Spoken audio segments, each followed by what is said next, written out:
Brian Shirey Insurance, Berkshire Hathaway Home Services, State Farm, Natalie Arnett Insurance, ACO Sales and Service, and Cooper Funeral Home.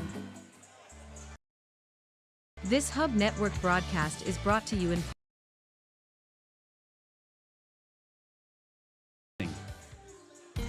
This Hub Network broadcast is brought to you in part. This Hub Network broadcast is brought to you in part by these sponsors.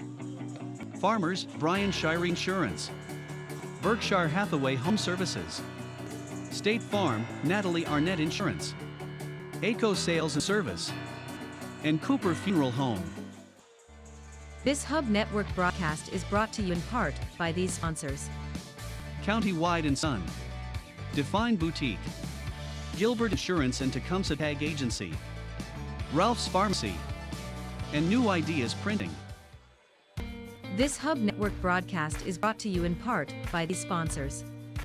Immediate Care Oklahoma, Farm Bureau, Todd Colburn Insurance, Tecumseh and Johnny Cleaners, Mazzio's Italian Eatery, and Tecumseh. This Hub Network broadcast is brought to you in part by these sponsors. Farmers, Brian Shirey Insurance, Berkshire Hathaway Home Services, State Farm, Natalie Arnett Insurance, ACO Sales and Service, and Cooper Funeral Home. This Hub Network broadcast is brought to you in part by these sponsors. County-Wide and Son, Define Boutique, Gilbert Insurance and Tecumseh Tag Agency, Ralph's Pharmacy, and New Ideas Printing. This Hub Network broadcast is brought to you in part by these sponsors. Immediate Care Oklahoma, Farm Bureau, Todd Colburn Insurance, Tecumseh and Shawnee Cleaners, Mazzio's Italian Eatery, and Tecumseh Oxygen and Medical Supply. This Hub Network broadcast is brought to you in part by these sponsors. Farmers, Brian Shirey Insurance, Berkshire Hathaway Home Services, State Farm, Natalie Arnett Insurance, ACO Sales and Service, and Cooper Funeral Home. This Hub Network broadcast is brought to you in part by these sponsors. County-Wide and Son, Define Boutique, Gilbert Insurance and Tecumseh Tag Agency, Ralph's Pharmacy, and New Ideas Printing. This Hub Network broadcast is brought to you in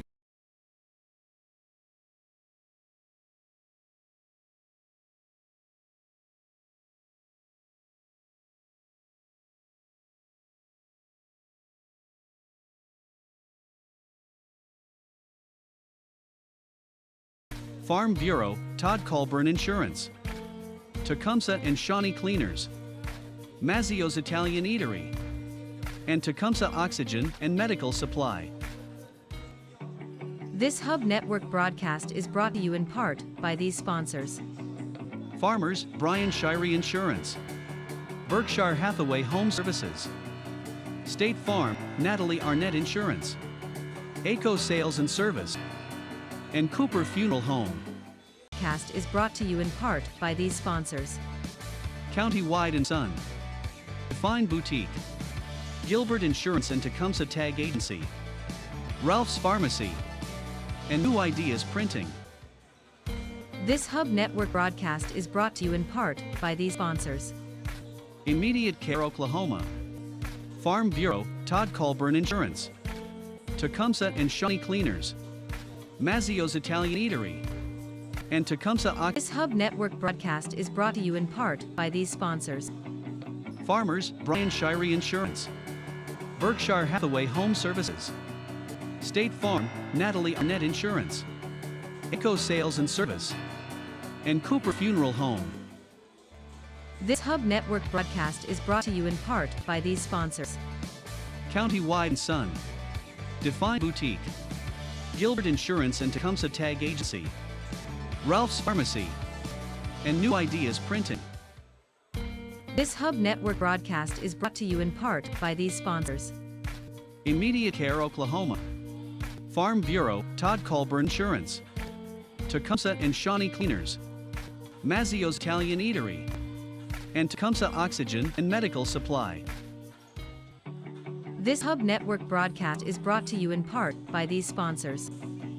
Farmers, Brian Shirey Insurance. Berkshire Hathaway Home Services. State Farm, Natalie Arnett Insurance. ACO Sales and Service. Define Boutique. Gilbert Insurance and Tecumseh Tag Agency. Ralph's Pharmacy. And New Ideas Printing. This Hub Network broadcast is brought to you in part by these sponsors. Immediate Care Oklahoma. Farm Bureau, Todd Colburn Insurance. Tecumseh and Shawnee Cleaners. Mazzio's Italian Eatery. And Tecumseh Oxygen and Medical Supply. This Hub Network broadcast is brought to you in part by these sponsors. Farmers, Brian Shirey Insurance. Berkshire Hathaway Home Services. State Farm, Natalie Arnett Insurance. ACO Sales and Service. And Cooper Funeral Home. This Hub Network broadcast is brought to you in Countywide and Son. Define Boutique. Gilbert Insurance and Tecumseh Tag Agency. Ralph's Pharmacy. And New Ideas Printing. This Hub Network broadcast is brought to you in part by these sponsors. Immediate Care Oklahoma. Farm Bureau, Todd Colburn Insurance. Tecumseh and Shawnee Cleaners. Mazzio's Italian Eatery. And Tecumseh Oxygen and Medical Supply.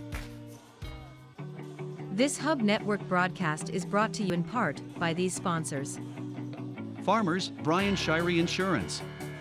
Berkshire Hathaway Home Services. State Farm, Natalie Arnett Insurance. ACO Sales and Service. And Cooper Funeral Home. This Hub Network broadcast is brought to you in part by these sponsors.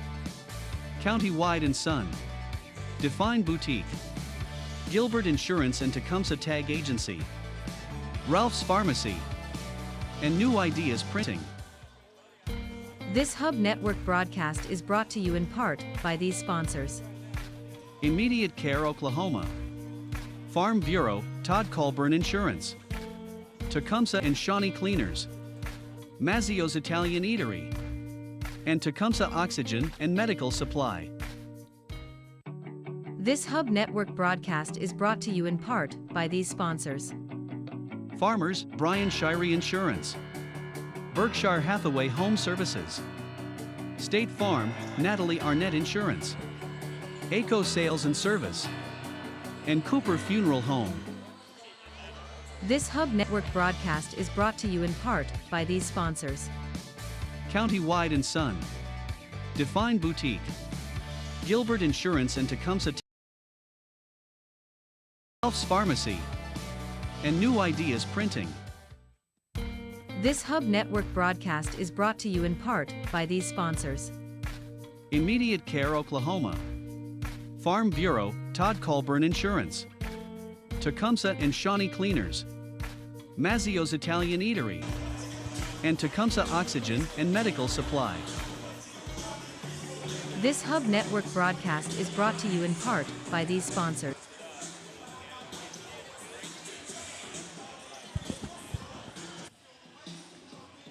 Good evening, everyone, and welcome to Tecumseh Basketball on a Friday night on the Tecumseh Hub Network. I'm Danny Chambers.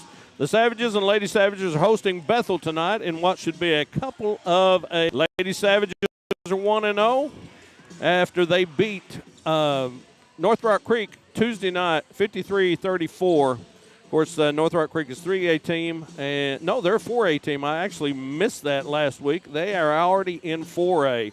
North Rock Creek is. Of course, found out today that the Lady Savages are 1-0 and ranked 17th in Class 4A.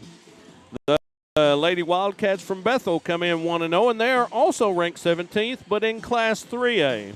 Their last game was a win over Hera, 79-49 at Hera, a 30-point win. Head coach for the Lady Wildcats is Tara Satterfield. Of course, the head coach for the Lady Savages is Eldon Gentry II. And on Tuesday night, the Savages also came out of a 1-0 after their opening game. It was a 56-50 win over North Rock Creek at home. The Savages remain unranked at this time, but that was an exciting game, and I think we'll have a couple of exciting games tonight. The Wildcats come in unranked in 3A, and they also beat Hera at Hera on Tuesday night, so they are also 1-0. Head coach is Jeremy Stewart. Next game for the Savages will be Tuesday night in Ada. Tuesday night, the Savages and Lady Savages travel to Ada for a ball game against the Cougars, and those are always tough ball games down there in Ada. We'll take a break to introduce you to our sponsors. When we come back, we will have Tecumseh Lady Savage basketball to start with, and Savage basketball right after that as they face Bethel. You're watching Tecumseh basketball on the Tecumseh Hub Network.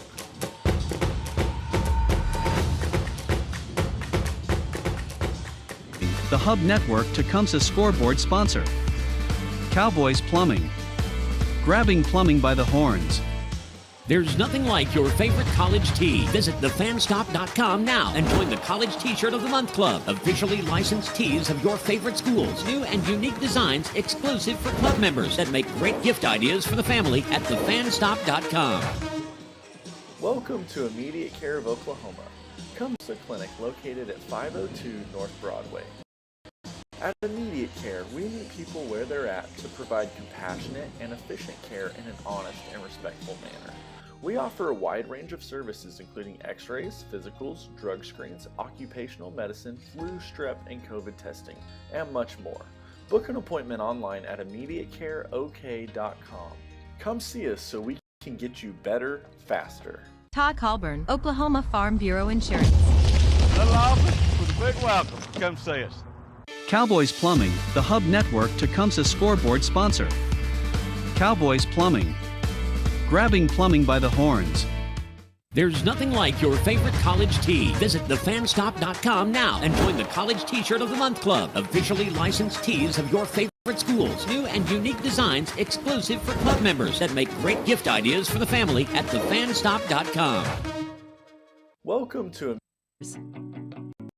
Farmers, Brian Shirey Insurance. Berkshire Hathaway Home Services. State Farm, Natalie Arnett Insurance. ACO Sales and Service. And Cooper Funeral Home. This Hub Network broadcast is brought to you in part by these sponsors. County-Wide and Son. Define Boutique. Gilbert Insurance and Tecumseh Tag Agency. Ralph's Pharmacy. And New Ideas Printing. This Hub Network broadcast is brought to you in part by these sponsors. Immediate Care Oklahoma. Farm Bureau, Todd Colburn Insurance. County Cleaners. Mazzio's Italian Eatery. And Tecumseh Oxygen and Medical Supply. Immediate Care of Oklahoma. Come visit us at our Tecumseh Clinic located at 502 North Broadway. At Immediate Care, we meet people where they're at to provide compassionate and efficient care in an honest and respectful manner. We offer a wide range of services including x-rays, physicals, drug screens, occupational medicine, flu, strep, and COVID testing, and much more. Book an appointment online at immediatecareok.com. Come see us so we can get you better, faster. Todd Colburn, Oklahoma Farm Bureau Insurance. Little office with a big welcome. Come see us. Cowboys Plumbing, the Hub Network Tecumseh scoreboard sponsor. Cowboys Plumbing. Grabbing plumbing by the horns. There's nothing like your favorite college tee. Visit thefanstop.com now and join the College T-Shirt of the Month Club. Officially licensed tees of your favorite schools. New and unique designs exclusive for club members that make great gift ideas for the family at thefanstop.com. Welcome to Immediate Care of Oklahoma. Come visit us at our Tecumseh Clinic located at 502 North Broadway. At Immediate Care, we meet people where they're at to provide compassionate and efficient care in an honest and respectful manner. We offer a wide range of services including x-rays, physicals, drug screens, occupational medicine, flu, strep, and COVID testing, and much more. Book an appointment online at immediatecareok.com. Come see us so we can get you better, faster. Todd Colburn, Oklahoma Farm Bureau Insurance. Little office with a big welcome. Come see us. Cowboys Plumbing, the Hub Network Tecumseh scoreboard sponsor. Cowboys Plumbing. Grabbing plumbing by the horns. There's nothing like your favorite college tee. Visit thefanstop.com now and join the College T-Shirt of the Month Club. Officially licensed tees of your favorite schools. New and unique designs exclusive for club members that make great gift ideas for the family at thefanstop.com. Welcome to Immediate Care of Oklahoma. Come visit us at our Tecumseh Clinic located at 502 North Broadway. At Immediate Care, we meet people where they're at to provide compassionate and efficient care in an honest and respectful manner. We offer a wide range of services including x-rays, physicals, drug screens, occupational medicine, flu, strep, and COVID testing, and much more.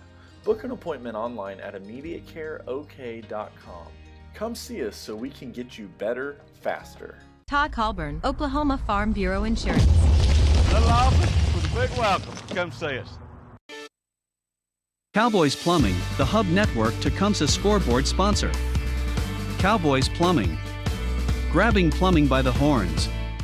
There's This nothing Hub like your Network favorite broadcast college is brought to you in part by these sponsors. Farmers.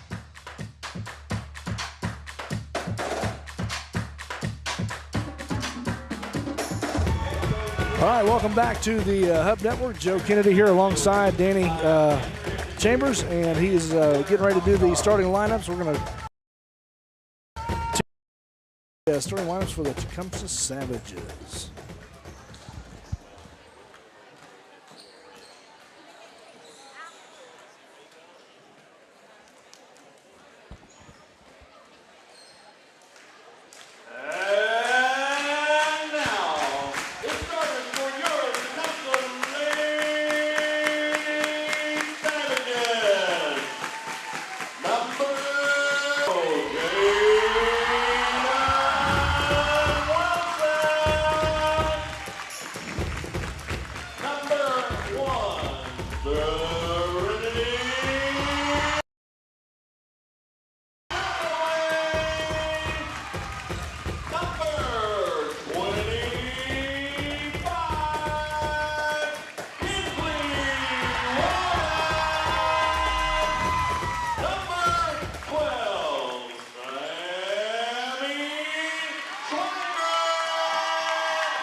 Welcome to the Hub Network. Lady Savages control the tip to start the ball game.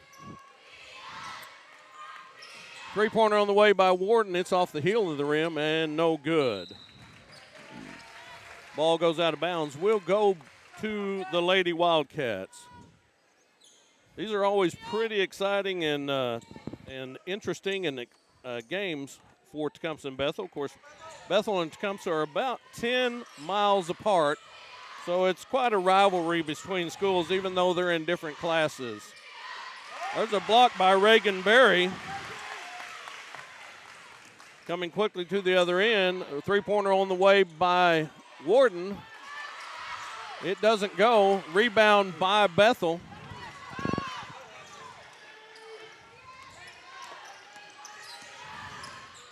Into the lane, puts up a running. That's Parker Stevenson. Jockaway comes out with the rebound. Warden tries her third shot in the row. It's off. You got to feel she will get warmed up here in a little bit. Ooh. Into the lane for two, number 10, Parker Stevenson. There's the ball knocked out of the hands, almost stolen. By Brooklyn Duff. Lady Wildcats were full court pressure. A little different start here tonight. Not quite the same start, hitting the quick buckets to get up by 3 and 6. Those threes went down pretty easy the other night, and they got them off to a quick start. Yeah, you got to feel. Of course, the only player that's taken a shot so far is Warden. You got to figure out. As long as she has open ones, she's free to go. Barry out top now. Of course, Barry had a big night defensively the other night and hit a couple of big free throws in the game. Although the game didn't end up being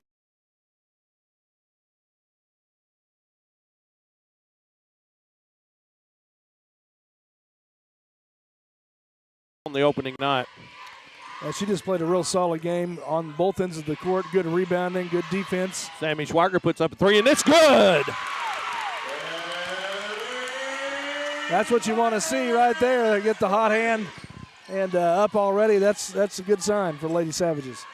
Three-pointer, you're exactly right. We got to get different people. That looked like it was touched by Tecumseh, but he called it against Bethel. I guess my eyes are deceiving me, but we'll take it whichever way it was. 5:51 to go in the first quarter. Savages lead 3-2 against Bethel. Full court pressure, and that ball's coming right at Denny Burks. And nice hands by Denny. Denny Burks had good hands. Still got it, I guess. Still got it. He would tell you that. That's for sure. It's kind of a weak pass back to the official, but other than that, it looked pretty good. No, I don't know. I think you got to take it easy on those officials when you throw it back. Maybe true. Maybe true. The ball after the turnover. Parker Stevenson, number 10, handling the ball a lot for Bethel. Driving in, and we're going to have a foul called. That's Hannah Davidson.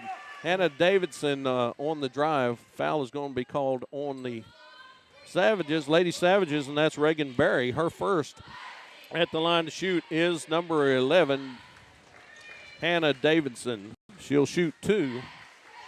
And Berry just coming down the lane there. Gave up the baseline and got her body into her a little bit.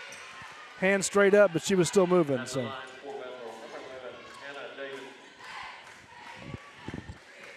Second free throw is on the way, and it is good. So it's tied 3-3, 5:23 to go.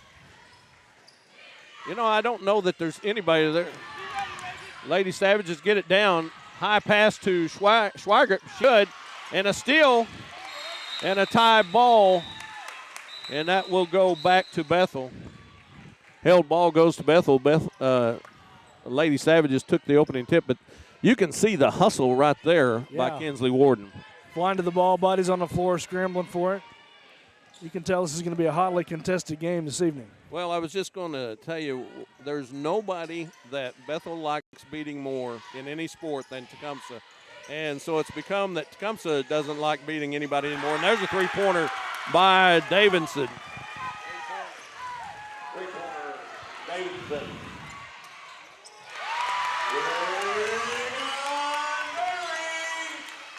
Well, that's how you want to answer that. Come down with a quick bucket.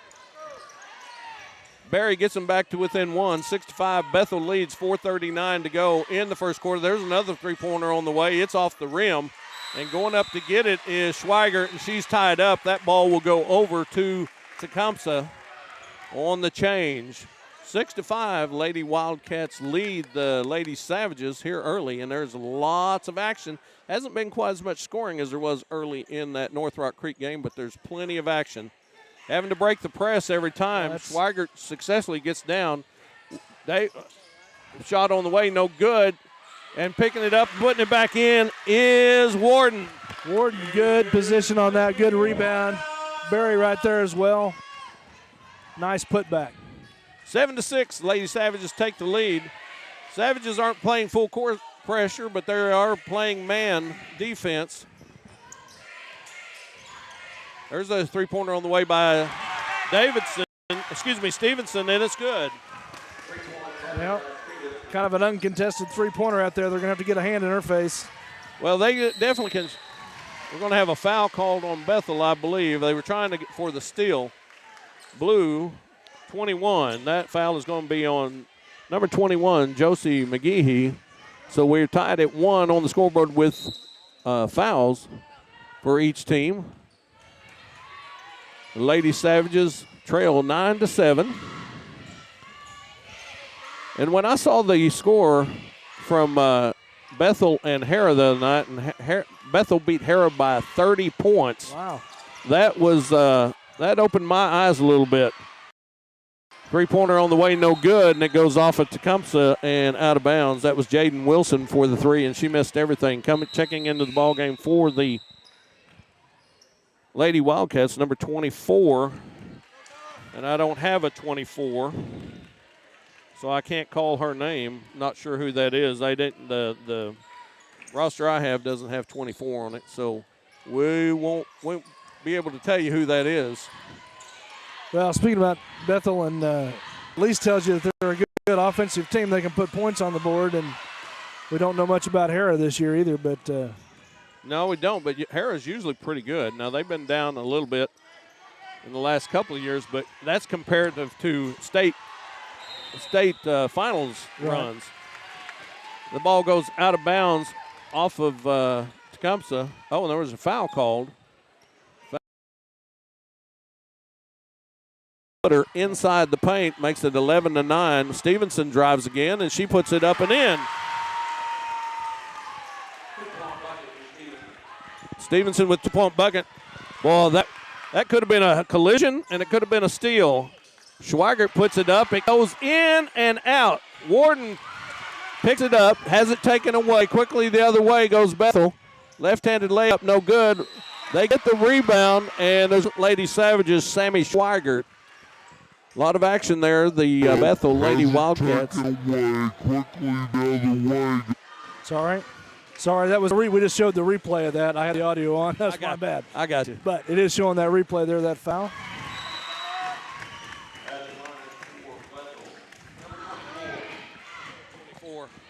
That wasn't a demon-possessed replay. It did sound a little bit like that. I'll be honest with you. Bethel, second free throw is no good. Bethel has extended the lead to 5 quarter. Bethel leads 14-9.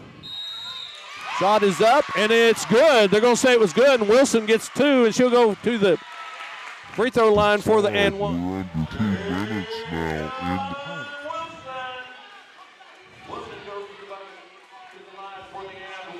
That was a nice little shot there on the inside. Good penetration and a foul.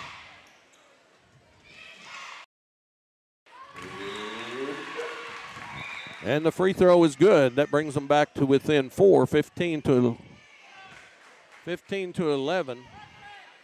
Officials are taking a timeout to talk about something. I'm not sure what they're talking about. 24. Foul was on 24. That's the person I don't have a name for. Oh, for 24. I'm sure she's one of the other people listed as a different number, but they didn't give us a roster with a 24 on it, so we'll just keep calling her number 24. Three team fouls apiece for the Lady Savages and the Lady Wildcats.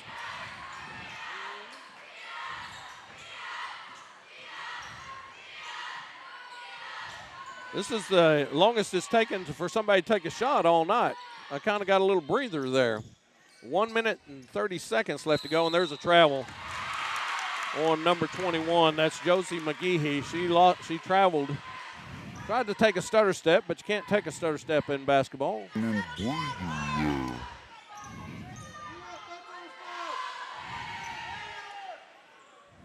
Okay, the score has just been adjusted to 16-11. Well, I thought maybe I was off. I wasn't going to speak out of turn there. 16-12, so they adjusted both sides by 1.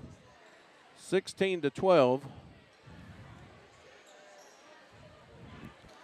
That looks a little better. It makes me feel a little better. I wasn't completely. Is that what you had on the scoreboard? Well, I had it. It was off, but I couldn't tell you now exactly. Let's see what they've got. Now Denny's changing it again. 14? 14-12. Right. So that's even better for the Lady Savages. A 2-point lead for Bethel.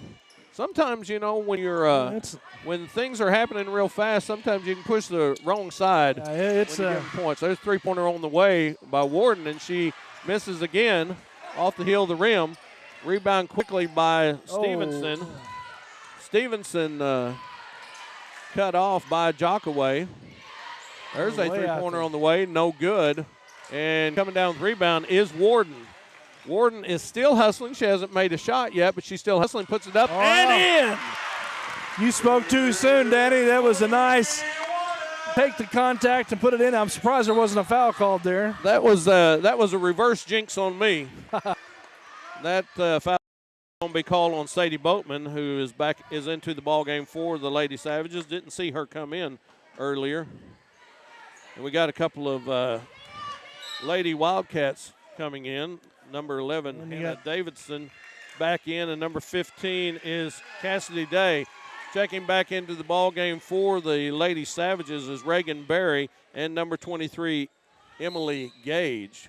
51 seconds left. We're tied at 14. And I think Coach making a few adjustments over there on the sideline with those two players and see what happens when they come back out here. But it'll be a little tougher for the Lady Savages to dominate inside this game. There's a three-pointer on the way and good. There's a three-pointer on the way, and it is good by Wilson.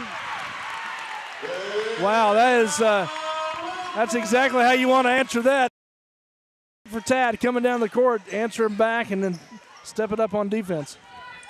17-17, 15 seconds. Looks like Bethel is going to hold for the last shot of the quarter, and we're going to have a travel. Number 2, Bailey Tapley for Bethel. We'll have a Brooklyn Duff checking back in for the Lady Wildcats. Back into the ball game for the Savages. Sammy Schweigert coming back to the bench is Reagan Berry. Plenty of time to set something up here. Warden takes it, puts it up. It's no good, but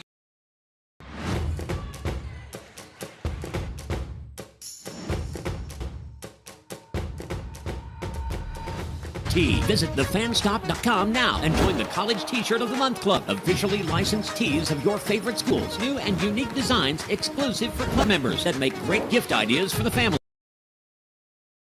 Thefanstop.com. Welcome to Immediate Care of Oklahoma. Come visit us at our Tecumseh Clinic located at 502 North Broadway. At Immediate Care, we meet people where they're at to provide compassionate and efficient care in an honest and respectful manner. We offer a wide range of services including x-rays, physicals, drug screens, occupational medicine, flu, strep, and COVID testing, and much more. Book an appointment online at Immediate. Come see us so we can get you. Talk.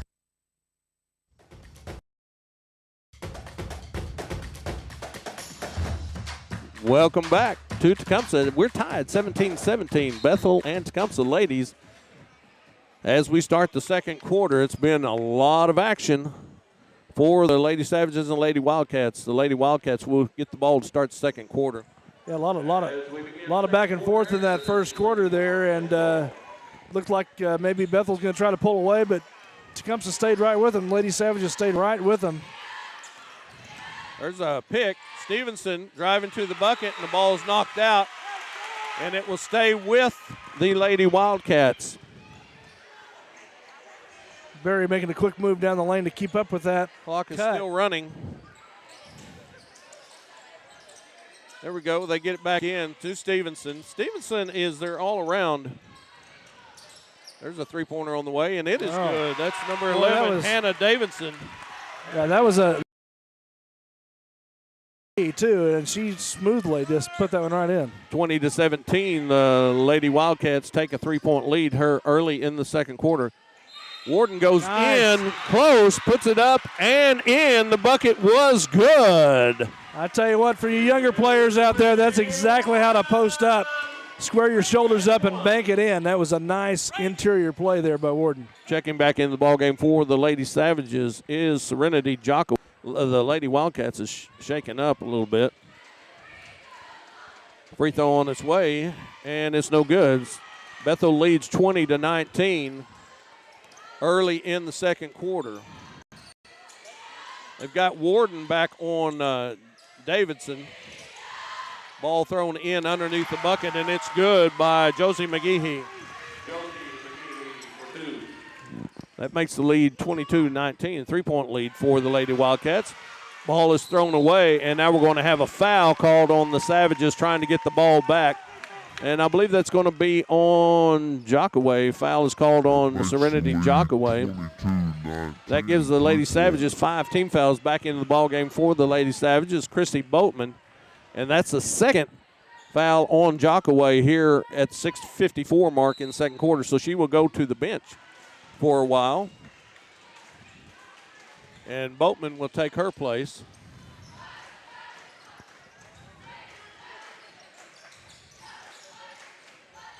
Bethel getting it down inside, and it's blocked by Cadence Oliver. And Cadence Oliver is not the tallest girl on the court at all. As a matter of fact, she's one of the shorter girls, but anybody can block a shot if it's all about the timing. 22-19, Bethel with the ball and the lead. Wide open shot driving in. It looks like there's going to be a foul called on Cadence Oliver. I didn't see that. It must have been way outside, but that foul is on Oliver. Oh, excuse me. That is actually on the it's on number 5, Brooklyn Duff from Bethel. So Bethel turns the ball over. I guess there was probably illegal screen is my guess, because she came wide open into the lane. Lady Savages with the ball. Tight man-to-man for Bethel. Kinsley Warden being guarded by Josie McGehee. Got a pick from Boatman. Give it to Oliver. And we're going to have a travel called on Sammy Schweigert. That little Euro step isn't working, Danny. Well, that wasn't a correct Euro step. That was just a stumble. See, what did I call that earlier? I don't Hop remember. step? Yeah, it was. No, it was a hop, skip, and jump. I don't know. I don't remember what I called it. I thought it was pretty clever, but that's how come I can't come up with it now. 3-pointer on the way, no good, and knocked out of bounds by Warden. So the ball will stay with Bethel. 22-19. We're at the 5:42 mark in the second quarter. Been a lot of action so far in this game. We knew this was going to be a tough game when I saw that score from Hera the other night. Well, absolutely. You can already tell that every possession down the floor is going to matter in this game, probably all the way, all 4 quarters. And we got kind of quite a battle going on with Warden and Davidson. She gets picked off of her. 3-pointer on the way, no good. Oh. Taken by Schweigert, but it gets knocked out of bounds. It will be the Lady Savages ball, but we will take a timeout. It's going to be a 30-second timeout. We'll take a quick break. This is the Hub Network.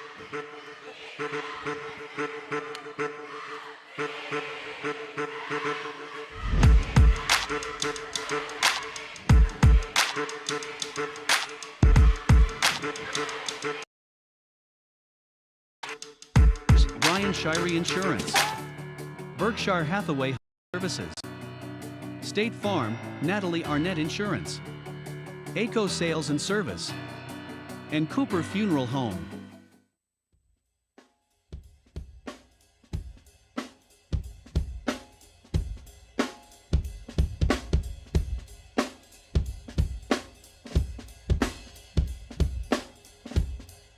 Back to action.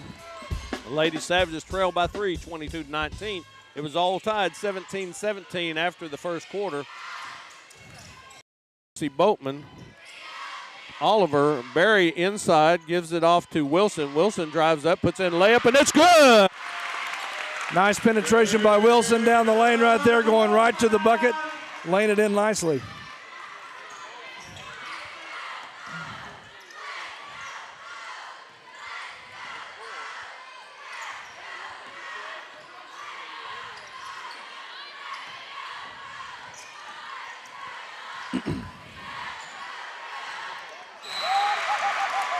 Block. Stevenson going to the bucket. Have a blocking foul called on number 3. That is Chrissy Boatman blocking, and going to the line to shoot 2 will be Parker Stevenson. At the line for Bethel, number Well, that interior defense collapsed on that time, but Boatman just out of position just a little bit on the baseline there. They called for the foul, the blocking foul. Stevenson looked like she was shaken up just a little bit after that fall. Warden had the block from the back, but there was a blocking foul. Free throw is up and good for Bethel. Checking into the ball game is number 24, Bella Thomas. We finally got a number to go with that, a name to go with that number. Both free throws are good by Davidson. 26-21, a 5-point lead is the largest lead of the game so far. We're halfway through the second quarter. The Lady Savages have turned the ball over. Nice look. There's a pass inside to Warden. Barry with a nice interior pass there to Warden, cutting through the lane. That was a nice look. 26-23, ball inside and up and in for Hannah Davidson for two. 28-23. Little reverse there for Hannah Davidson on the backside of the goal. Bethel has been going inside and out. Now we're going to have a foul called on Davidson, Hannah Davidson, and the ball will be out of bounds on the far side. 5 fouls against Bethel, 7 against the Lady Savages. So Bethel is in. The ball to Warden. She puts it up off the heel of the rim. No good. The body's on the floor, and we're going to have a jump ball, and that will stay with the Lady Savages. Jump ball is a misnomer. It should be a held ball because there's nobody doing any jump balls anymore. 28-23, 5-point lead. Warden gets it in to Barry. Jockaway is still off floor. She has 2 fouls. Boatman gets the ball, gives it to Warden. Warden's going to be fouled on the floor on the way to the bucket. Kind of got held, couldn't get up off the floor. And that foul is going to be called on 21, Josie McGehee. And that's her second foul. That's 16 fouls now on Bethel. Warden will key it in, gets it into Boatman. Boatman gets it to Oliver, and there's a throw in the middle. Lady Savages have had a little trouble with turnovers on the last few possessions. There's going to be a foul underneath the bucket. And that foul is going to be on the Lady Savages. Lady Savages number 3, that's Chrissy Boatman. And at the line to shoot for the Savages, checking into the ball game here in a minute, is Emily Gage. Number 5, Brooklyn Duff at the line. At the line for Bethel, number 5, Brooklyn Duff. Checking into the ball game for the Lady Savages. Number 23, Emily Gage. Randy, tilt down just a little bit. You're too high. Emily Gage at the line. Excuse me. Emily Gage checking in for the Lady Savages. Brooklyn Duff hits her a 6-point lead now for Bethel. Got to remember, that could have been the screen, and the ball is going to be lost and go out of bounds. Off got called.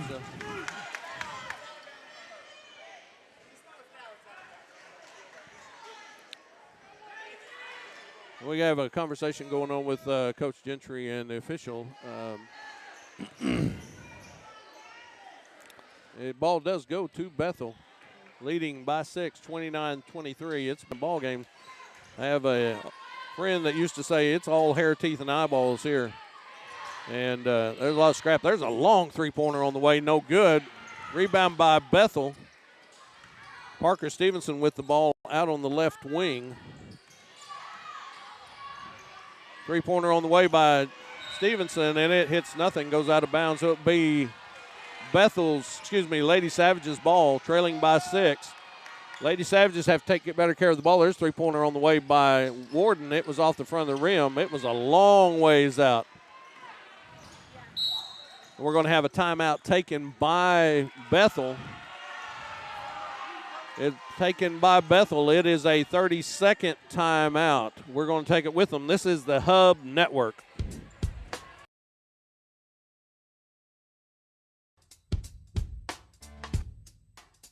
This Hub Network broadcast is brought to you in part by these sponsors. County Wide and Son. Define Boutique. Gilbert Insurance and Tecumseh Tag Agency, Ralph's Pharmacy, and New Ideas Printing.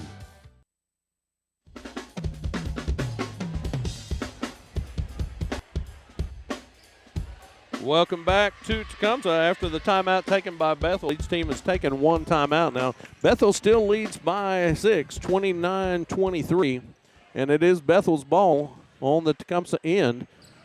Lady Savages, and we've got to remember this is a very young Lady Savage team. They have, as starters, they have a junior and 4 sophomores starting, and then they've got several freshmen that play. Have no seniors playing at this. Stevenson goes in, puts up a 2-point bucket. 31-23, 8-point lead now. The Bethel Lady Wildcats has extended this lead just a little bit. Oliver puts up a 3-pointer, wide open, and it's good!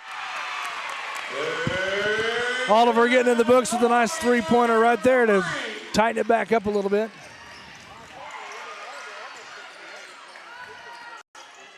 Bethel's presented some challenges to the Lady Savages on defense tonight. They haven't been able to collapse to the ball quite like they have been last night, and they're staying spread out a little bit. It'll be a charge. Against Stevenson, and that's what it is. Savages will get the ball. It is Parker Stevenson. That's her. That may be her second foul. No, it just looks like just the first one for Stevenson, that charge.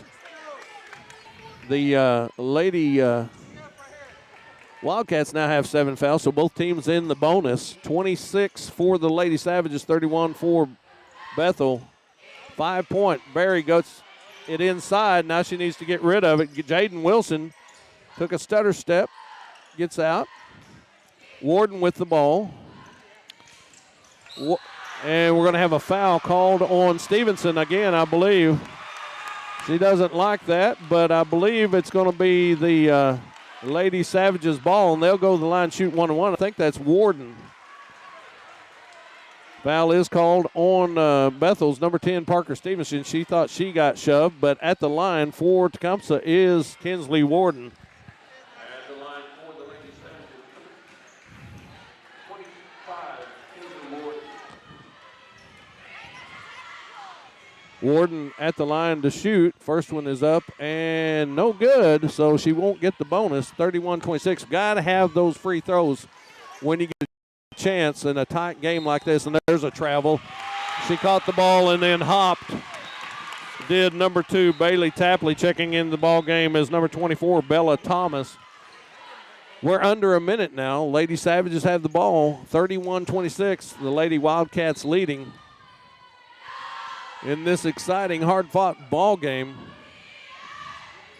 Warden takes it underneath and puts it up and in. She had to fight over that one, too, to get it in. There's 3-pointer on the way. No good. Jaden Wilson with the rebound. Brings it down quickly. Emily Gage. Bethel wanted to walk against her. That time, Warden was triple teamed and gave it to Barry. I don't know if you noticed that, but they all collapsed on Warden. Warden got it back out to the free throw line to Barry, and she turned around and put it in to make it 31-30. Now we got a foul called on the Lady Savages, and that's going to be on Barry. 35, that's her second. Of course, we only have 17 seconds left in the half. At the line is Josie McGehee for Bethel. Well, I'll tell you what, when you're a post player and you step out and hit a couple shots like that, that is going to make the defense respect your play inside and out. And that's a big shot there for the Lady Savages. It was huge. 32-30 after the made free throw. Second free throw is on the way, and it's good. Back to a 3-point lead for Bethel. Checking into the ball game for the Lady Wildcats is Chloe Stevenson. Actually, check it. I think she's the one that came out just a few minutes ago. We have 13 seconds and counting. I'm sure they're trying to find Warden. That looked like a walk there. She stepped on her pivot foot, trying to get it off, trying to get it to – somebody's got to shoot it. It's going to go out of bounds with no shot. That's going to be the end of the first half of play. The Lady Wildcats 33-30. We're going to take a break to introduce you to more of our sponsors. This is the Hub Network.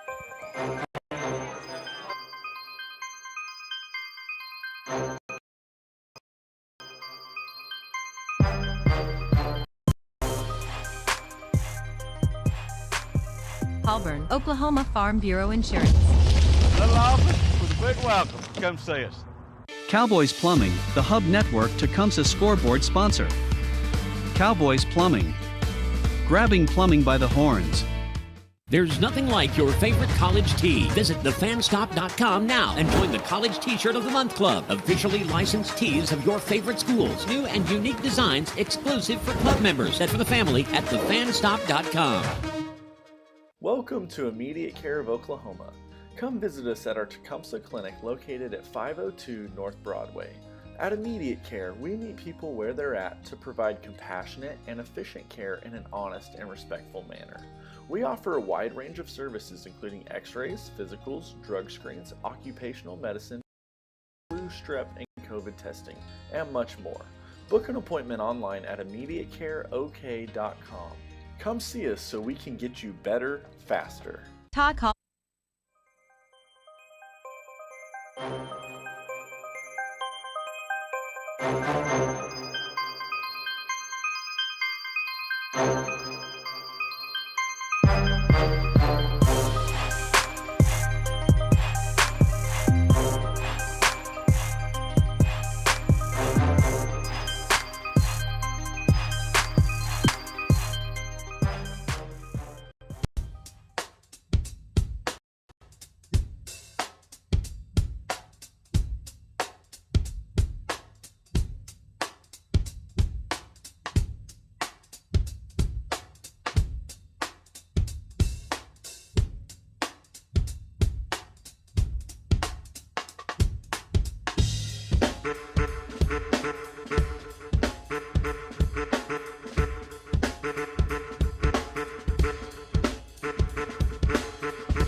This Hub Network broadcast is brought to you in part by these sponsors.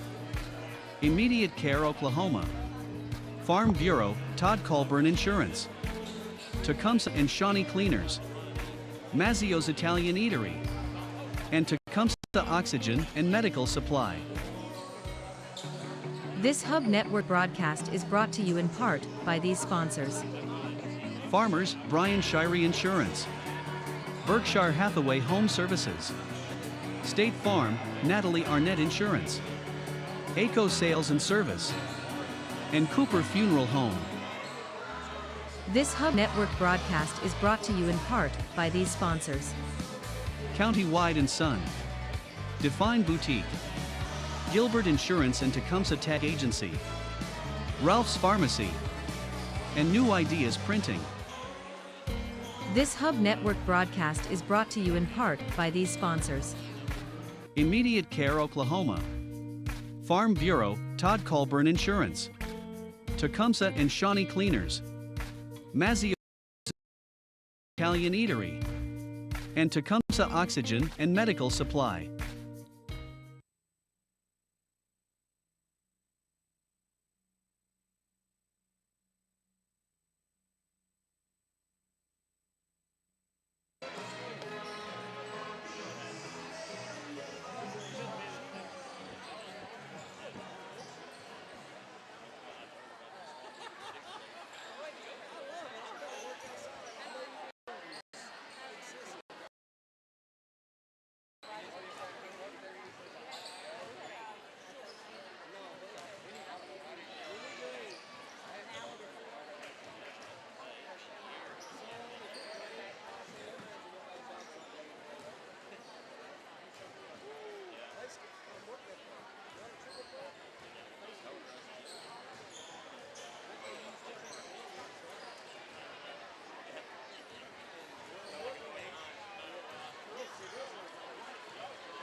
Your attention, please.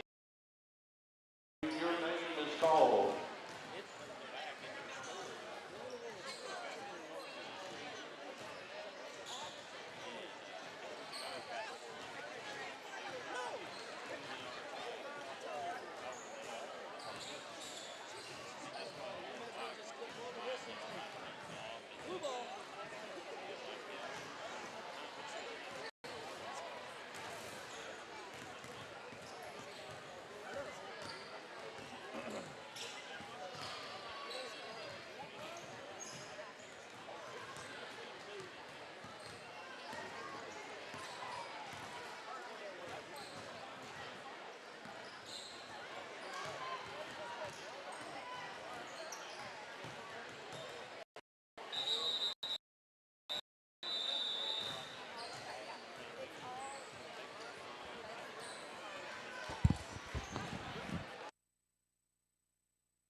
Welcome back to Tecumseh. We got a good one going on here. The Lady Savages trail the Lady Wildcats from Bethel 30. It's been a tight ball game all the way. The biggest lead was 6 by Bethel in the second quarter. But the Lady Savages have had an answer, even though Kinsley Warden has been a little bit cool from the outside, but she's made up for it with her defense, and she will go inside to make the Lady Wildcats will have the ball to start the second half. The Lady Wildcats with the ball to start the second half. The Lady Wildcats leading 33-30. Parker Stevenson, that is Hannah Davidson with the ball, and there's a travel called, and that will give the ball over to the Lady Savages. You know, it's always interesting to see how these teams come out after halftime. See, because it seems like some of these teams just get going, and then halftime happens, and I don't know. Sometimes they can cool down. Schweigert with the ball. Gets it to Jockaway. Jockaway, who set from about halfway through the first quarter to through the second quarter, and she puts it up a three. Nice stroke there on that three-point shot. That's what you want to see come down to halftime. You're still hot. You're hitting those threes out there like There's that. a turnover. Actually, it's going to be called a held ball, and it will go to the Lady Savages because the Lady Wildcats had it at the beginning of the second half. Full court pressure by Bethel. They thought that they were going to have a foul called on Bethel. Bethel thought there was a walk by Jockaway, but I don't think she ever moved her pivot foot. She just kind of one of those fake jumps. But the foul is called. Foul is called on number 35 for Bethel. That is Annie Compton. You know, in the third quarter, it can kind of go either way. You make adjustments, or you can kind of lose a little momentum. So you got to kind of buckle down in the third quarter, just like the start of a game, and get to it. I don't see an Annie 35 on the floor for Bethel, so I'm not sure who that foul was on. That three to tie it at 33-33. The Lady Savages had to sit Jockaway for the most of the first quarter and until halftime, as she had two.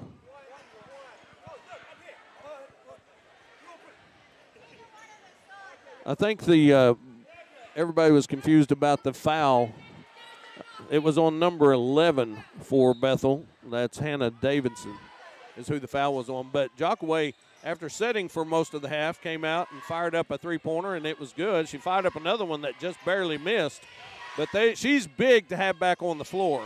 No doubt about it. Inside to Warden from Barry. Nice move, nice turn inside.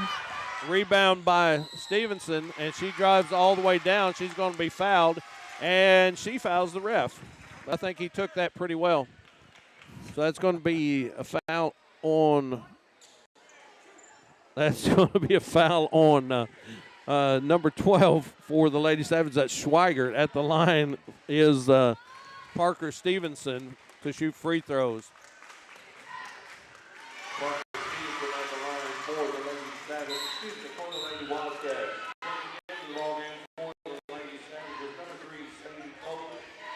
Sammy Schweigert will come out of the game. She now has 3 fouls. Yeah, 3 fouls. She's going to have to sit for a little bit.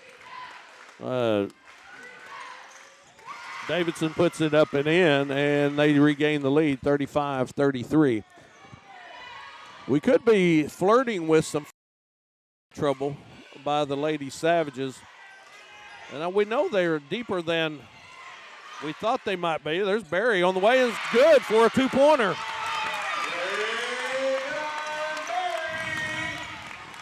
Barry has shown some proficiency in shooting the ball when she takes the shot. Has a nice touch on the shot. 35-35. Ball into Davidson gives the Lady Wildcats a lead.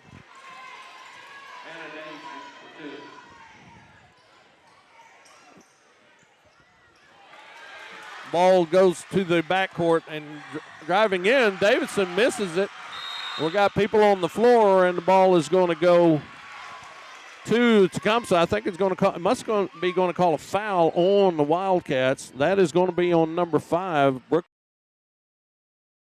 Duff, and the Lady Savages will get the ball. 37-35. The Lady Savages trail by 2. 5:33 to go in the third quarter. That is the second foul on Brooklyn Duff for the Lady Wildcats. That's 2 team fouls.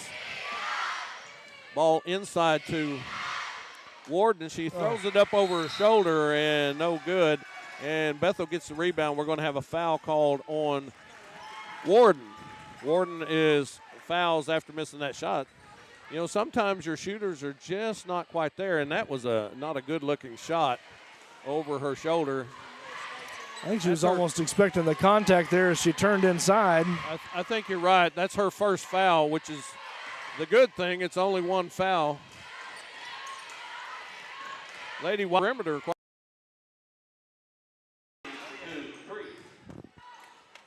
Warden forces it up and in after the rebound.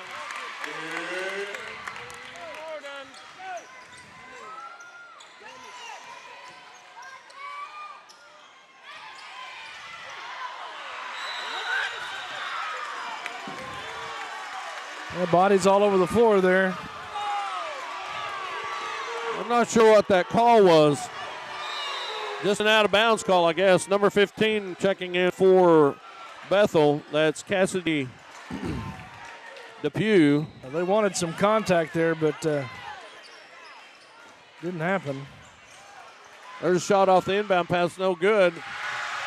Jockaway gets it tipped, and then Jaden Wilson thinks about taking a three. Gets it Jockaway. She does take a long three now, and it's good! Jockaway hits the three. Boy. So right when it looks like one team's going to get a little momentum in the third quarter, Lady Savages hang in there. Called on Bethel, so the Lady Savages have a chance to take the lead for the first time tonight. Checking in the ball game for Bethel is number 24. Number 24 is, oh man, that's it's Bella Thomas. Bella Thomas, number 24. That's the one I had trouble finding in the first half. Jockaway has the ball. Got a timeout? No? Oh, what was the call? I thought it was maybe a timeout, but maybe not. I guess he thought Coach Gentry called a timeout. So it's going to be a 30-second timeout taken by Tecumseh.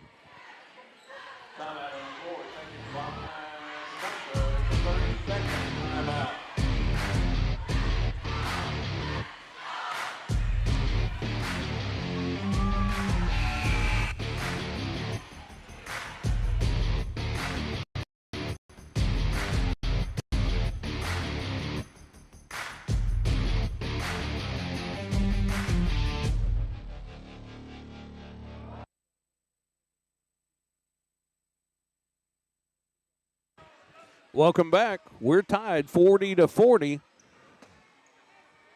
I'm not sure what happened down there, but it turns out it's Bethel's ball, and Tecumseh has taken a timeout. 40-40. The Lady Wildcats and the Lady Savages. I got to tell you, this is a great game. There's a ball stripped by Jaden Wilson, and it picked up by the Lady Savages. Josie McGehee just had it taken away from her. Well, I think Serenity just thought about a long three-pointer. Getting inside and putting up is Warden. Warden, I tell you what, a nice move down the post again. That is several times down there. And I'm pretty sure that's the first lead of the night for the Lady Savages, 42-40. Warden, it helps having Jockaway back in there, there's no doubt, but they've just sent Warden down low, and she can handle the rock underneath the bucket.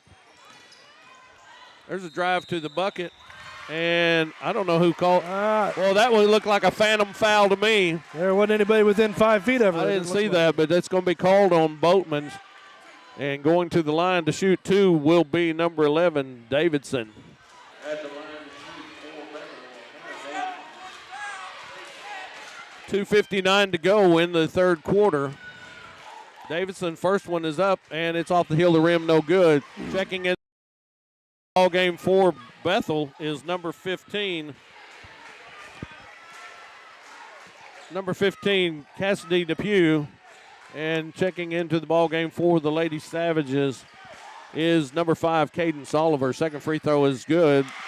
Makes the score 42-41. 1 point lead for the Lady Savages. We're under the 3-minute mark in the third quarter. Good pass inside. Puts it up and in. Does.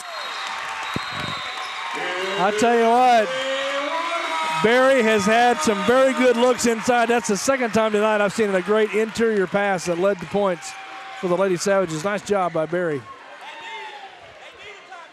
Bethel, it's a full timeout. We'll take it with them.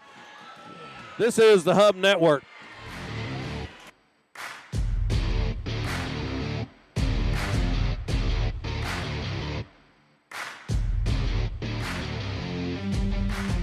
Auburn, Oklahoma Farm Bureau Insurance.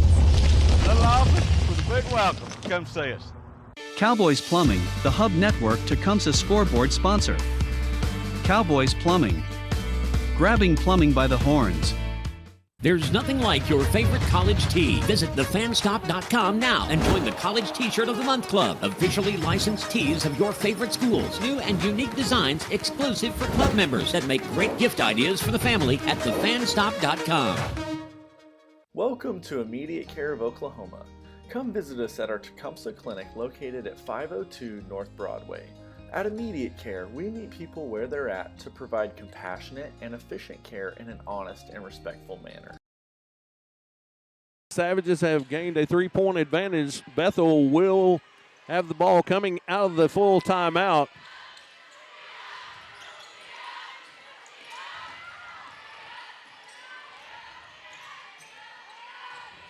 Just if you haven't noticed this yet, there's that's going to be another foul on Barry, I believe. I think that's going to be, is that 3 on her? I don't know. I think that'll be 3 on her. It may be 4.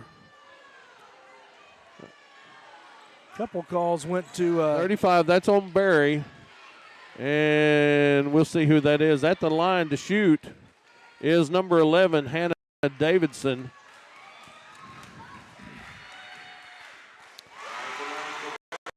Barry just moving her feet a little bit when she on that shot, moving her body into her, and she's a big I don't know. There, so I she's didn't. going to get called for that. Sometimes a second free throw's on its way and it's good.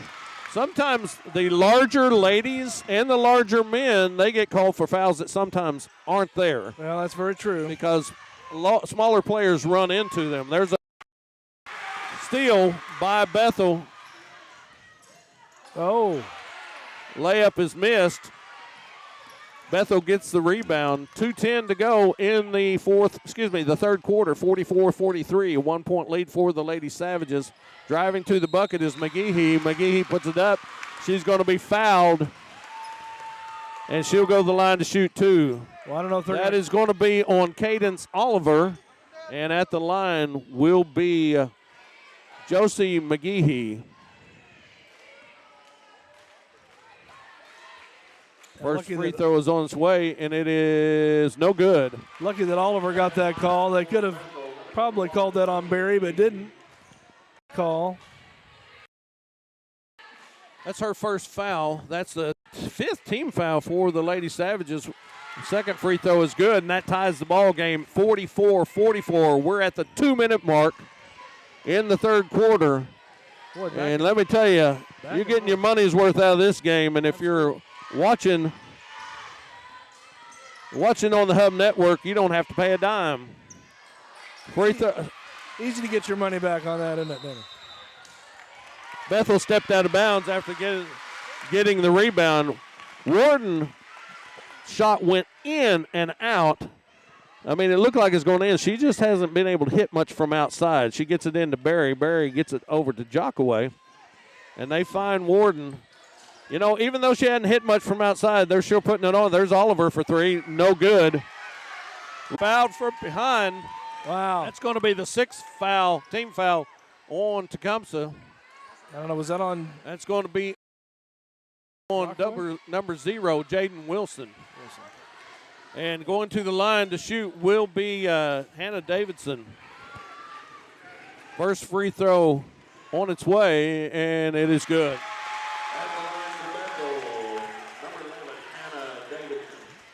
Well, in a tight game, it goes without saying that each one of these free throws make a difference. So you don't want to send them to the line too much. Stolen. And it's stolen again. Got to be careful with those hands up there. Going up for the rebound. Davidson, good. Coming out with it is Warden, but we have a players on the floor, and we have a foul called on number 15. That is on Cassidy Depew for Bethel. So that's their third team foul. That's Depew's first. Cassidy wasn't a starter, but, man, she has got some length on her. Unfortunate at that time for the Lady Savages, they were able to defend that steal and get back on defense and kept them not putting points on the board that time. Under a minute to go. 46-44, Bethel has regained the lead. Jockaway gets it to Barry. Barry gets it back to Good, and a rebound by Bethel. 40 seconds left. Parker Stevenson with the ball. They've got Jockaway back on her since Jockaway's been back in. Jockaway has 2 fouls, all in the first. Almost backcourted. We're at 4 seconds. Bethel's going to have to hurry to get it off. Good. Call that foul. We're going to take a break. It's the end of the third quarter, 46-44. Bethel leads the Lady Savages. This is the Hub Network.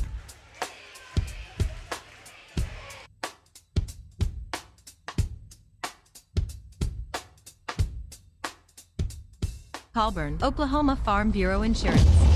Little office with a big welcome. Come see us. Cowboys Plumbing, the Hub Network Tecumseh scoreboard sponsor. Cowboys Plumbing. Grabbing plumbing by the horns. There's nothing like your favorite college tee. Visit thefanstop.com now and join the College T-Shirt of the Month Club. Officially licensed tees of your favorite schools. New and unique designs exclusive for club members that make great gift ideas for the family at thefanstop.com. Welcome to Immediate Care of Oklahoma. Come visit us at our Tecumseh North Broad.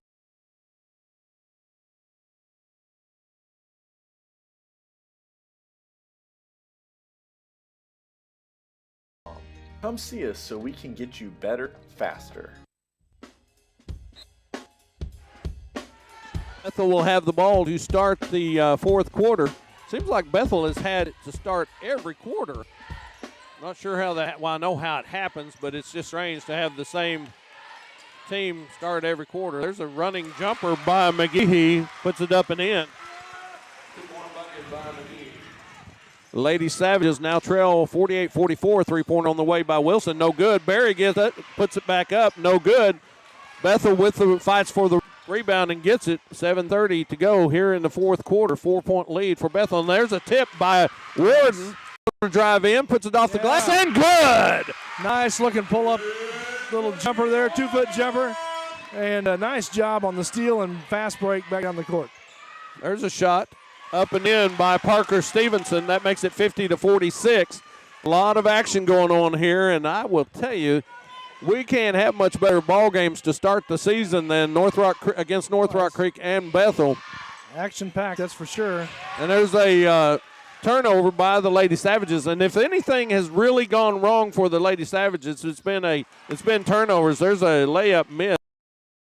Reagan Berry comes down with the rebound. Pretty proficient on those rebounds. Jockaway gets it to Warden. Back out. Done perfectly. Schweigert's layup makes it a 2-point game. There's a short miss by Bethel. Lady Savages chance to tie it, and the ball is thrown away by Jockaway. Trying to get it deep for an easy layup. Checking in the ball game for Bethel, number 5, Brooklyn Duff. I'll tell you, Danny, just like you said, those rebounds aren't coming as easy as they were against North Rock Creek. They've had to fight for them a little bit more. Barry got that rebound down here last time, and it was kind of contended. He had 2 players on you right away. So it's been a little tougher for the Lady Savages tonight. It definitely has. The corner on the wave by Bethel. It's off the heel of the rim. No good. Warden gets rebound. It, and she's going to be fouled and knocked down to the floor. That was definitely a foul by Brooklyn Duff. Boy, Warden comes flying in and gets position to get that rebound and gets pushed back. Nice job, though, fighting for the ball. I don't know, but I'm enjoying these officials. They're doing a good job, and I like their demeanor. Yeah, they're calm and collected. They make a. Well, they make the. I don't like to gripe about officials, which I did a lot during football, but I don't like that. Lady Savages missed a chance to tie it, turned the ball over again, and Stevenson goes in for the layup, makes it 1. And we're going to have a timeout taken on the floor.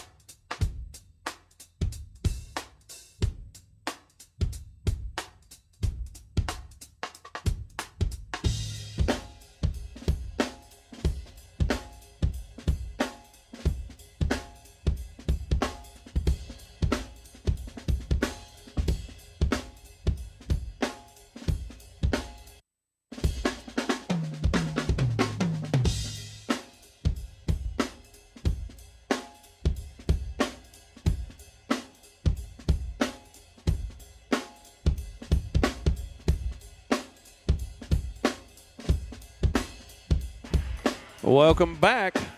After those two North Creek games, they were so exciting that I didn't know if I'd have a voice by the end of the year. I may not have a voice. If they're all games are like this, I may not have a voice next week. Well, you know, you're certainly exercising it last couple times this week with these double duties here. Parker Stevenson on the line can extend the lead.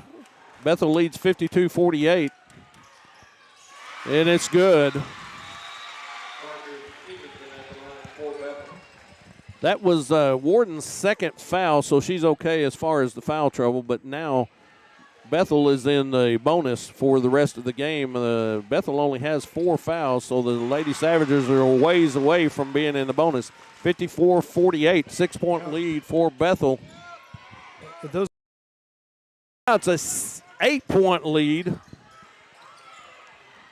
Bethel has extended it a little bit. She has Jockaway trapped and almost fouled Warden. Gets it into nice. Barry. Schweigert puts it up, no good. Bethel with the ball. They have a chance here to make it double-digit lead for the first time. 8-point lead is the largest lead of the night. Just a couple of minutes ago, it was a 2-point game, and Tecumseh had a chance to tie it up and turn the ball over. Bethel will probably start, well, I said they were going to start using some clock, but there's a 3-pointer, and it's an 11-point lead now. Wow. Well, you just can't miss those opportunities when you're 2 feet jump shots down here on the basket, not putting those in. Well, you miss those, and the turnovers are definitely not helping us. Definitely not helping the Lady Savages.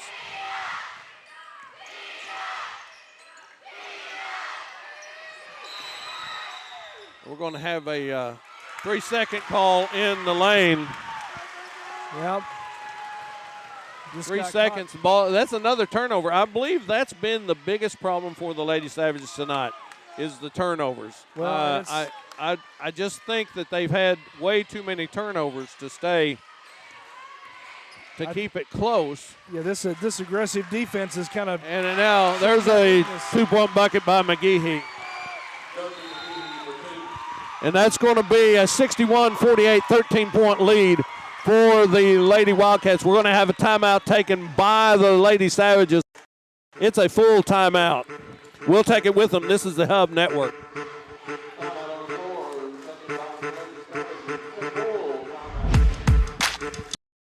This Hub Network broadcast is brought to you in part by these sponsors. County-wide and Son. Define Boutique. Gilbert Insurance and Tecumseh Tag Agency. Ralph's Pharmacy. And New Ideas Print. This Hub Network broadcast is brought to you in part by these sponsors.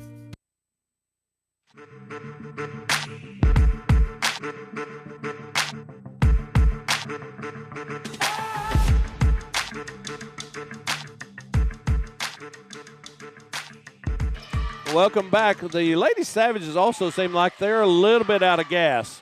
I saw a lot of them with hands on hips. There's a 3-pointer on the way by, and that was about a 30-footer by Warden, and that was off the front of the rim. Lady Savages trail now. The Lady Wildcats by 13. Yeah, and we're going to have a 5-second call, so that's a turnover by Bethel. Closely guarded, 5-second call as Wilson creates that turnover. Lady Savage is going to have to do it quickly if they're going to get back into this ball game. Trailing by 13 with 3 minutes. Lady Savage will have it inbounds. But another thing you have to worry about is when you get 13 down with a young team, there can be some panic set in. Ball's knocked out of bounds by Bethel. You know, and so you try to push and pressure things. You have to you try to force things, and that can lead to more problems. But I'm worried a little bit about their stamina at this point. Schweigert is going to be fouled by McGee. Excuse me. That is going to be fouled on Bethel. That's number 22, Lily McGee. And that is going to be the 6th team foul, and I think the Bethel coach wants a timeout. Take a timeout. We'll just keep it right here. Savages trail Bethel. In just a few minutes ago, it was a 2-point lead by Bethel, and the ladies' pressure that the Lady Wildcats have kept on the Savages has not given them anything. They've had to work for every bit of it, and it's kind of kept them out of their rhythm offensively, I think, a little bit. Well, it definitely has taken them out of the rhythm, but let me tell you, it was as well as she plays and as hard as she played tonight and as well as she played, she's probably still got a lot of points, but it's been an off night for Warden. She hasn't hit from outside. There's a layup inside for Schweigert. Well, they needed that one. Swigert, that's a good shot there. That makes we've got a trap at half court. Bethel gets it down under, puts it up and in. Lily McGehee, for two.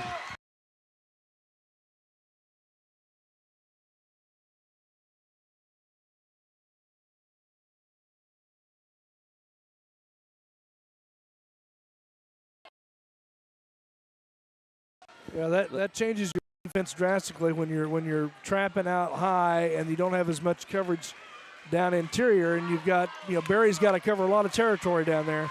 No doubt.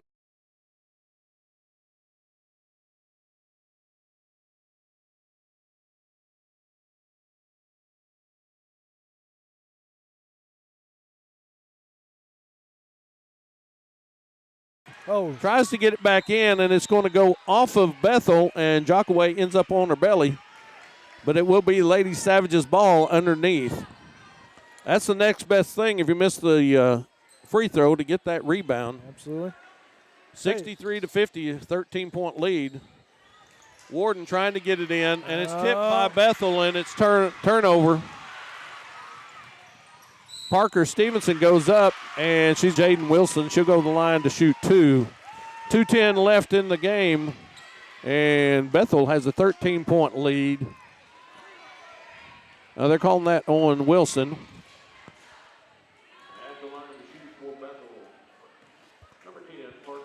Well, I'll tell you, the Lady Savages don't have their heads down. They're still playing with a lot of heart right now. They're still looking for a path here. They can get some quick points on the board. They might have a shot at it. It's a long time. 2 minutes is a long time in basketball. The foul was on Wilson, her second one. Checking back in for the Lady Savages, Cadence Oliver. Checking back in for Bethel is number 11, Hannah Davidson. I think both teams are going a little bit smaller and faster. With a 14-point deficit, second free throw is up and good. 15-point, that's the largest lead of the game, and at 2 minutes, it will probably take something very significant, like a lot of three-pointers for the Lady Savages to get back in this game, and that's what they're going to do. There's a three-pointer on the way, no good. Warden gets the rebound. She puts it up off the glass, and it is good. Tell you what, she's just a tough player. Nice rebound. She fought for it, put it right back up in the hole. And there's a turnover, a steal by Schweigert. She gets it up across the court to Jockaway. Jockaway gets it over to Warden. Warden drives in, gives it to Oliver, puts up a three-pointer on the way, no good. And coming up with the rebound is Schweigert. She's going to be fouled, and she'll get to go to the line to shoot the bonus. That's going to be 8. Schweigert in great rebound. And she's going to end up at the charity stripe there for an opportunity with the clock. Stop the clock here and put some points on the board, which is what needs to happen. Schweigert has 1 and 1. That's the 8th team foul now. Both teams in 1 and 1. Both teams have 8 fouls on the board. 1:32 to go. 65-52. First one is up and good.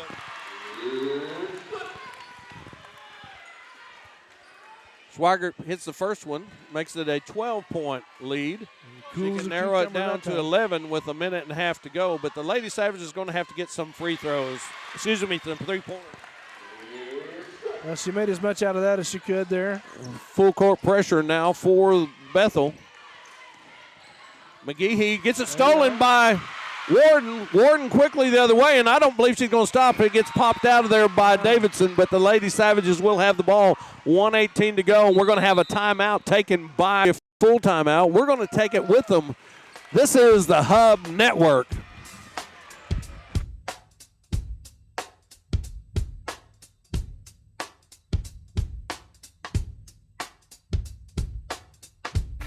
Immediate Care Oklahoma, Farm Bureau, Todd Colburn Insurance, Tecumseh and Shawnee Cleaners, Mazzio's Italian Eatery, and Tecumseh Oxygen and Medical Supply. This Hub Network broadcast is brought to you in part by these sponsors. Farmers, Brian Shirey Insurance, Berkshire Hathaway Home Services, State Farm, Natalie Arnett Insurance, ACO Sales Service, and Cooper Funeral Home.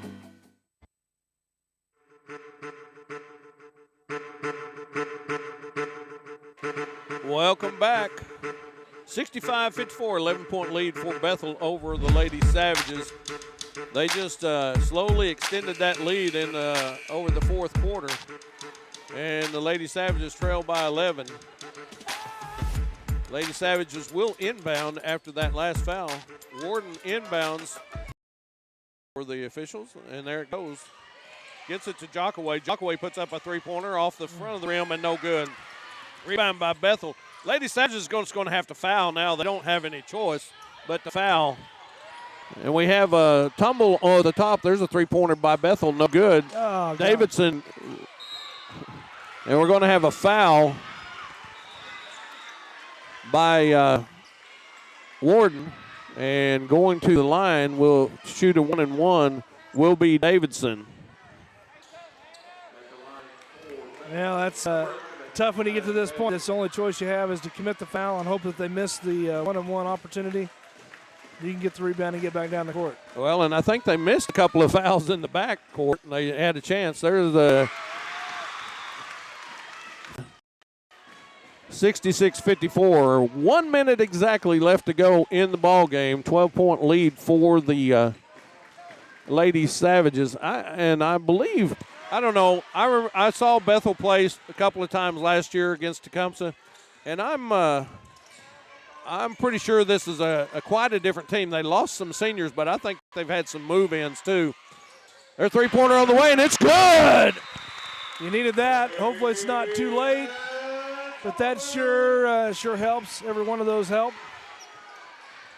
Now an 11-point lead for Bethel, 43 seconds go. That's going to be a full timeout. I'm going to take it with them, and I'm going to get another drink of water before we finish this. This is the Hub Network.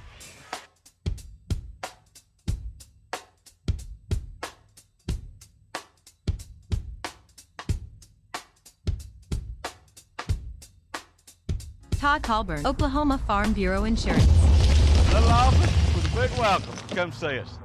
Cowboys Plumbing, the Hub Network Tecumseh scoreboard sponsor. Cowboys Plumbing, grabbing plumbing by the horns. There's nothing like your favorite college tee. Visit thefanstop.com now and join the College T-Shirt of the Month Club. Officially licensed tees of your favorite schools. New and unique designs exclusive for club members that make great gift ideas for the family at thefanstop.com.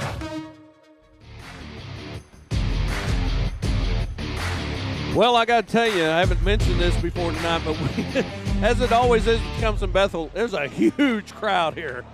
The schools are about 10 minutes apart, and, man, do they like beating each other. It's like a double home game almost. I'm not kidding you. And these kids have mostly grown up with them. We got number 13 in for the Lady Savages for the first time. Bethel. Well, Jockaway got knocked down. Well, and so going to the line will be Jockaway shoot the 1-and-1. That's 9 team fouls now. about the best thing you could see happen for the Lady Savages here. The clock stopped. Jockaway at the line. 2 free throws here and a steal would make a lot. And we're going to have a. Is that Bethel? Oh, I believe that's Savage. on Tecumseh. It's a lane violation at Tecumseh. Tried to get out just a little bit too soon to look for a rebound, so the ball goes over to Bethel. 43 seconds left. They get it in bounds, and Warden's going to foul. That'll be her 4th foul, I think. Of course, at this point, it doesn't matter, and there was no time went off the clock. And going to the line will be Josie McGehee to shoot 2. Well, just an unfortunate series of events here for the Savage. Looked like they had a little bit of a break on that end. Couldn't convert. First free throw is good. Bethel's now in the double bonus as Tecumseh has 10 10 fouls. Checking into the ball game is Sammy Schweigert. Second free throw is good. Makes it an 11-point game again. Quickly to the other end. Wilson puts it up. Can't quite get it. Didn't have it. There was almost a steal by Jockaway, but I think we're going to have. That's not. He's calling an intentional foul. Oh goodness! Why in the world would that be an intentional foul? It was a little. It was a little. I don't know. I don't like that one, but they're going to call it intentional. I mean, of course, everybody in the world knows that they're intentionally fouling right now, but that was a foul call. As much as I've liked these guys all night, they've done a great job. I just think that one was wrong. It wasn't an intentional foul. Free throw is up and no good. Ball don't lie, I guess, is what you say here. But it means Bethel will get the free throws and then we'll get the ball back. You know, typically an intentional foul is when you're not fighting or going for the ball. It's just a hard foul away from the ball intentionally. You know, I mean, it's intentionally to hurt the other player. That's kind of the spirit of that. But we're going to have another timeout taken by Bethel. Wow, that's surprising. Well, I think she's got a 12-point lead, and I just think that she wants to, settle her team down and not do anything crazy. Yeah. Because it can get chippy in the last minute of the ball game, and I'm assuming that's what she's going to take. But back to that intentional foul, I've seen called in late in games that were a little bit of a hard flop by the Bethel player there, a little bit to kind of accentuate that just a little bit, but it could have been. And sometimes officials, especially good officials, will start calling that a little. These teams so close in geography. Well, now we're going to have a foul called on Oliver, and going to the line will be Lily McGehee, and she'll shoot two. 69-57, 12-point lead for the Lady Wildcats.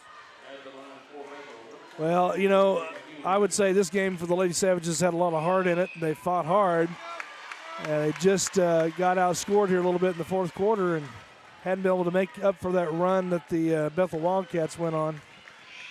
Second free throw is up and good. That makes it 70. Oh, no basket. Oh, lane violation? Lane violation. The shooter went too quick. Got crossed. So it's 69-57. Off the board. Currently, 69-57.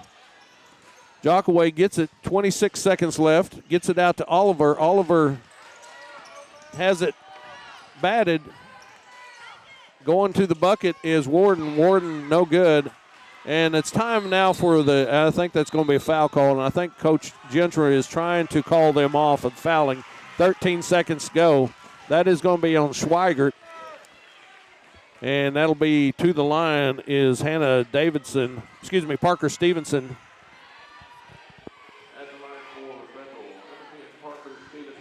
And she'll shoot two.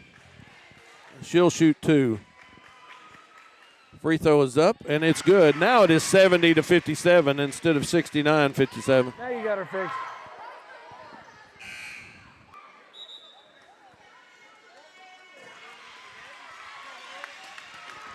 Well, a tough game here for the Lady Savages. They just, like I said, they played these Lady Wildcats tough the whole game, all whole way. Well, we want you to stay tuned. This one is going to be over in just a few seconds. We want you to stay tuned as the Savages and the Wildcats, the boys' game is coming up right after this. Don't foul, ladies. Don't foul. There's no reason. The bucket's no good. No good. Final score, Lady Wildcats 71. Lady Savages 57. It was a great ball game, absolutely great ball games, but the Savages, I believe, just ran out of gas a little bit, had too many turnovers in the second half, and just couldn't get some of their shots to go for the last three quarters. They had a couple of them real early, but the Dickens. Well, I'd say that final score doesn't reflect the intensity of this game as close as it was all the way through, that's for sure. But you're right. But the the Wildcats are coming out onto the floor now, and now the Savages are coming out on the floor. So stay tuned for Savage basketball in just a few minutes. This is the Hub Network.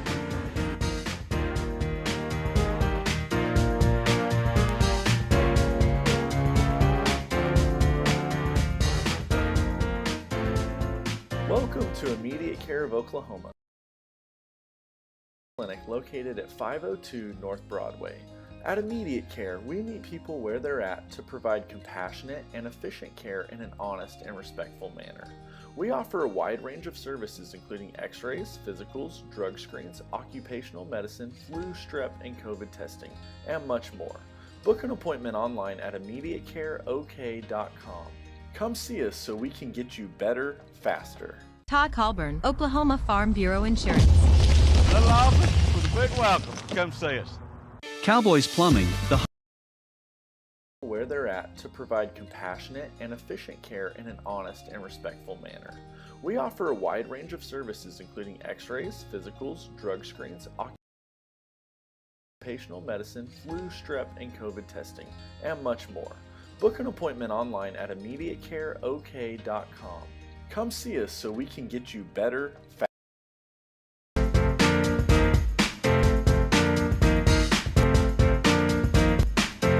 Gilbert Insurance and Tecumseh Tag Agency, Ralph's Pharmacy, and New Ideas Printing. This Hub Network broadcast is brought to you in part by these sponsors.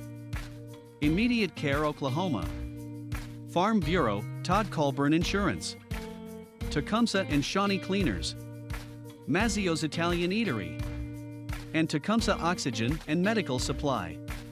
This Hub Network broadcast is brought to you in part by these sponsors. Farmers, Brian Shirey Insurance, Berkshire Hathaway Home Services, State Farm, Natalie Arnett Insurance, ACO Sales and Service, and Cooper Funeral Home.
Cowboys Plumbing, the Hub Network Tecumseh scoreboard sponsor. Cowboys Plumbing. Grabbing plumbing by the horns. There's nothing like your favorite college tee. Visit thefanstop.com now and join the College T-Shirt of the Month Club. Officially licensed tees of your favorite schools. New and unique designs exclusive for club members that make great gift ideas for the family at thefanstop.com. Welcome to Immediate Care of Oklahoma. Come visit us at our Tecumseh Clinic located at 502 North Broadway. At Immediate Care, we meet people where they're at to provide compassionate and efficient care in an honest and respectful manner. We offer a wide range of services including x-rays, physicals, drug screens, occupational medicine, flu, strep, and COVID testing, and much more. Book an appointment online at immediatecareok.com. Come see us so we can get you better, faster. Todd Colburn, Oklahoma Farm Bureau Insurance. Little office. Welcome. Come see us. This Hub Network broadcast is brought to you in part by these sponsors. County-Wide and Son. Define Boutique. Gilbert Insurance and Tecumseh Tag Agency. Ralph's Pharmacy. And New Ideas Printing. This Hub Network broadcast is brought to you in part by these sponsors. Oklahoma. Farm Bureau, Todd Colburn Insurance. Tecumseh and Shawnee Cleaners. Mazzio's Italian Eatery. And Tecumseh Oxygen and Medical Supply. This Hub Network broadcast is brought to you in part by these sponsors. Farmers, Brian Shirey Insurance. Berkshire Hathaway Home Services. State Farm, Natalie Arnett Insurance. ACO Sales and Service. And Cooper Funeral Home. This Hub Network broadcast.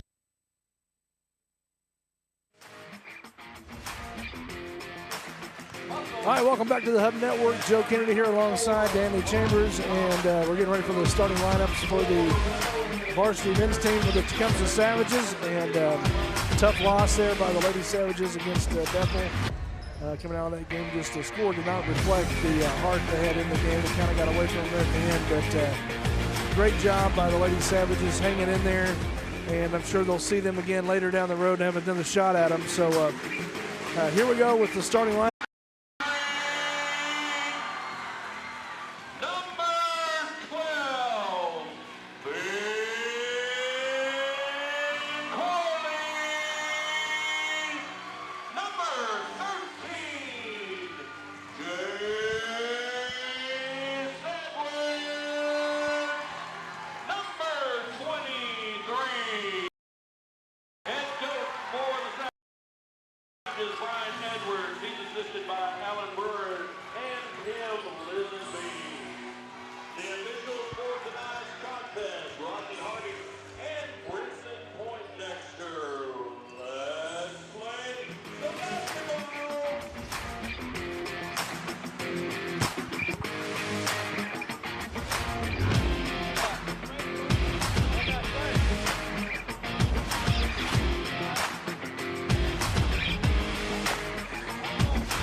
Welcome back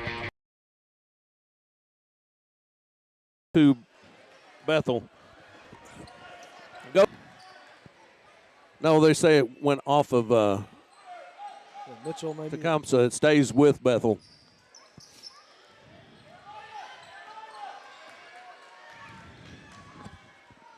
Number 21 is DJ Witten with the ball. 22 is Bray Bussell. There's a shot taken and put up and in by Bronk Robbins. We're by the Savages. Quickly the other way is Bethel. Shot on the way by Robbins again. Rebound by Corley. Corley is bumped and going to be fouled by Jay Stewart. Ball will be in on the far sideline. The Savages trailing 2-0, less than a minute gone in the first quarter.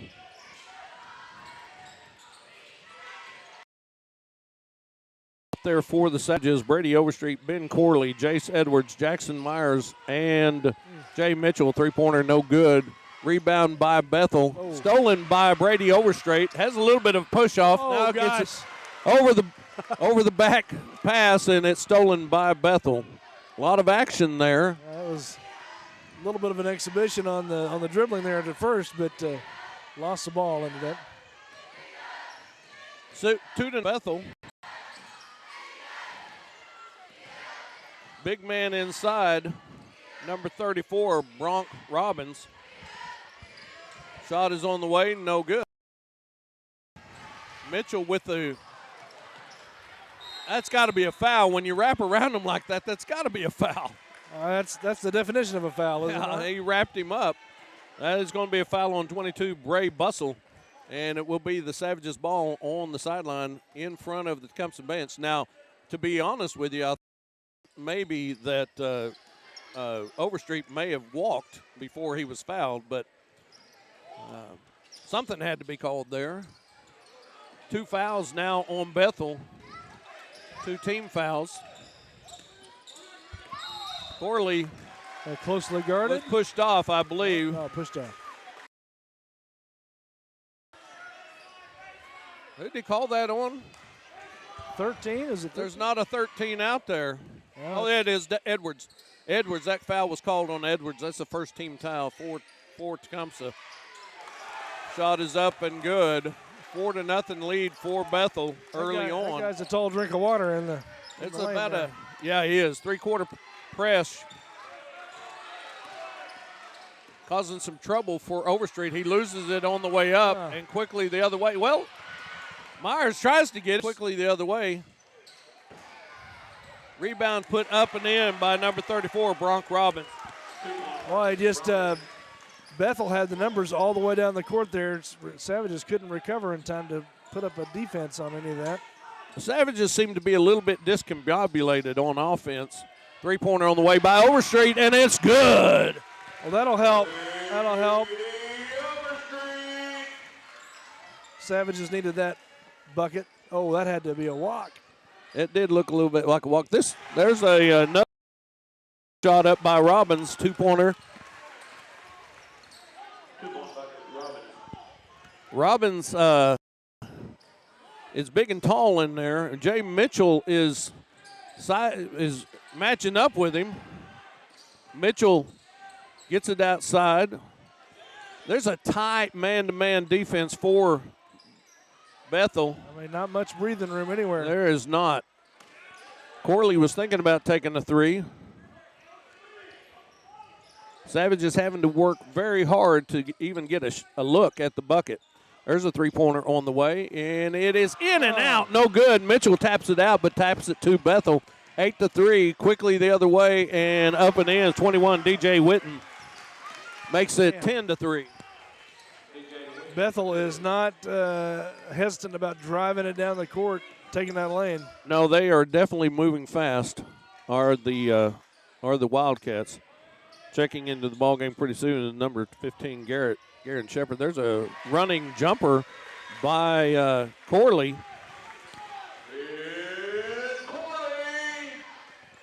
Makes it 10-5. There's a steal by Jace Edwards. He gets it ahead to Overstreet. Overstreet up and in. Now Savages a little bit of a fast break opportunity themselves there, taking advantage of that, cutting the lead to 3. We're going to have a big substitution by Bethel with the next.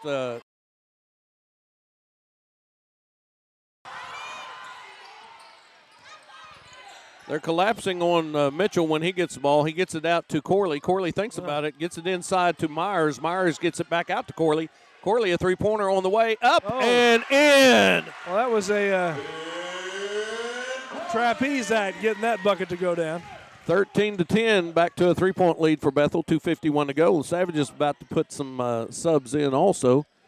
Looks like Davion Mays and Dylan Graham will be going in at the next stoppage. They haven't had a stoppage in a while. Shot missed by Bethel, brought down by Myers, tapped out of bounds. Now we have a stoppage of play into the ball game for the Savages. Davion Mays and Dylan Graham into the ball game for Bethel. Number 2, Xavier Meyer. Number 15, Garen Shepard. And number 4. The Wildcats are flying to the passing lanes. I mean, they're trying to cut off those passing lanes all the way around with tight man-to-man defense to boot. There's a foul. As Edwards was going to the bucket, we'll see if it's on the floor. It is going to be called on number 4. That is going to get two shots on that. That's number 4, R.J. Morris, who just came in. And going to the line to shoot 2 will be Edwards. First one is up and off the heel of the rim, no good. Well, just like the last game of the Lady Savages, those free throws are going to be important down the stretch. No doubt about that. Second free throw is up, off the heel of the rim, but Dylan Graham comes in, flying in and gets the rebound out to Corley. Corley's going to drive in. Ball knocked out of bounds by Bethel. Stay with the Savages. They will inbound underneath the bucket. Well, this game has proved to be just as exciting as the first one so far. It has, and there's going to be it's not going to get any less exciting, I don't think. Davion Mays drives into the paint, puts it up, no good. Myers tries to get it, and they're going to have a foul on Myers, I believe. Ball will go over to Bethel. Foul is called on Myers. That's his first. That's 2 team fouls on the Savages. Bethel has 3 team fouls.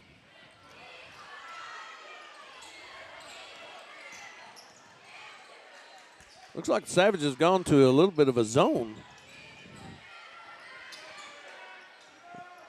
Shot on the way, no good. Bethel gets the rebound. Savages seem to be standing there looking at with the rebound. That ball goes out of game underneath, and they're not going to call it real tight, I don't think. I don't think they're going to give him that flop either. A little bit of a flop there by the center for Bethel. We have a whistle, and I believe we're going to have a foul called on Bethel. Blue 22, that is the foul on Bray Bussell. And that will be checking into the ball game, back in the ball game. Jay Stewart, number 5, Gordon for Bethel. 1:39 to go, 13-10 in the first quarter. Savages trail by 3. Three-pointer on the way by Corley, and it's good. Ties the ball game. That looked good all the way. That looked good, but it left his hands. He just nice, even stroke from the corner over there.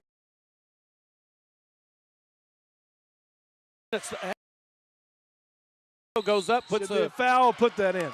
It didn't go in, but he does get the foul, and he will go to the line and shoot 2. Of course, he missed the first 2 badly. And we're going to get to see here on after this first free throw, we're going to get to see a man we haven't seen this. And when I say man, when you see him come in, you'll see it's a man.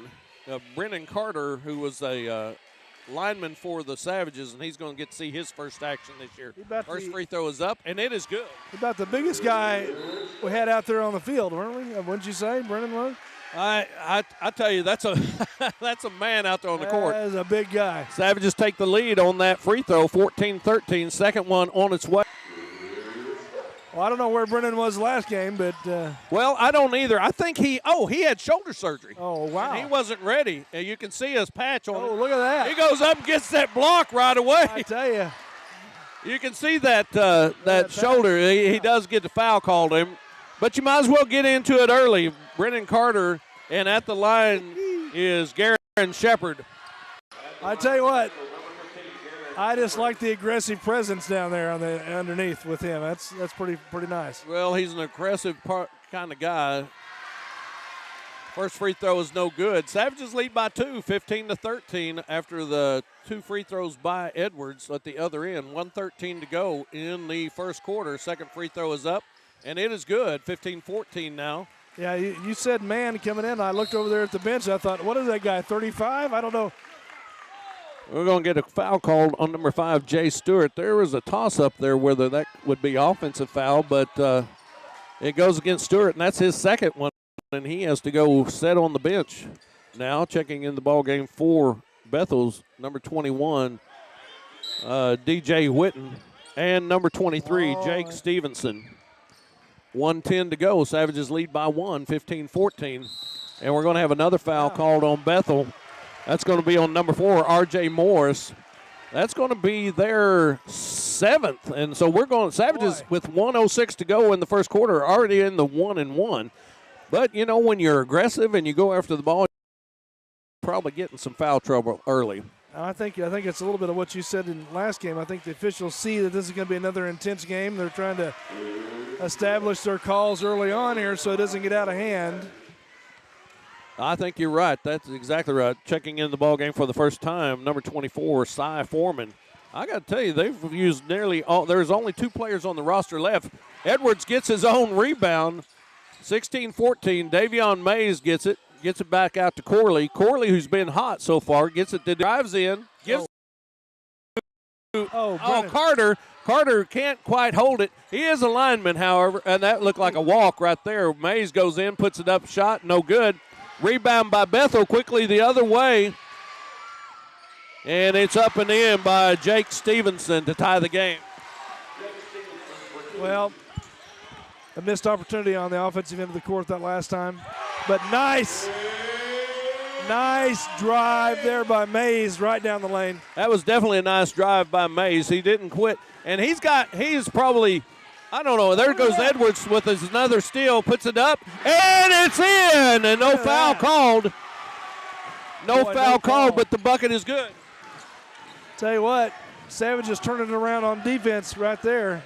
There's no doubt. That's the second, at least the second steal for Edwards in the first quarter. Bethel has 2 seconds to get the shot off. It's off, no good. And we go to the second quarter with the Savages leading 20-16. We're going to take a break. This is the Hub Network.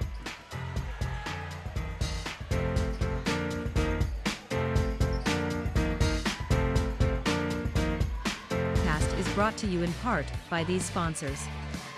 County-Wide and Son, Define Boutique, Gilbert Insurance and Tecumseh Tag Agency, Ralph's Pharmacy, and New Ideas Printing. This Hub Network broadcast is brought to you in part by these sponsors. Immediate Care Oklahoma, Farm Bureau, Todd Colburn Insurance, Tecumseh and Shawnee Cleaners, Mazzio's Italian Eatery, and Tecumseh Oxygen and Medical Supply. This Hub Network broadcast. Cowboys Plumbing, the Hub Network, Tecumseh.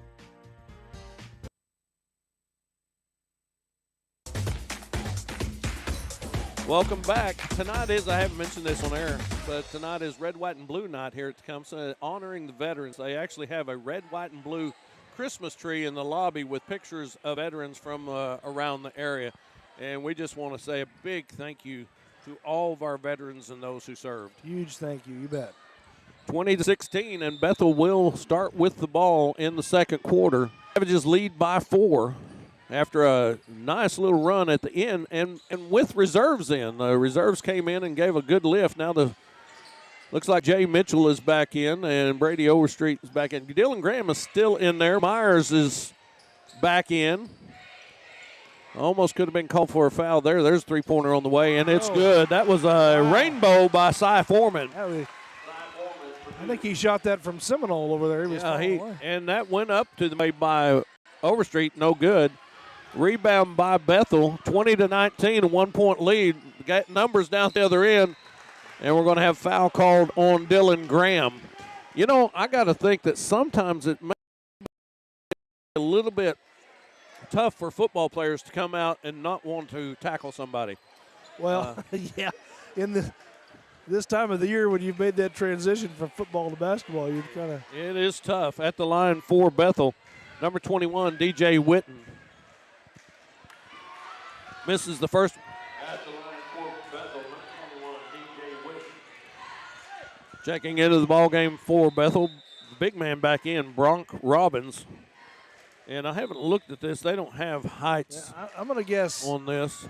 I'm going to guess 6'6". Well, I don't know. Mitchell is tall, and he's got him by about 3 inches, I think, underneath. Now, I do know when Carter comes in there, he can match up with him pretty good.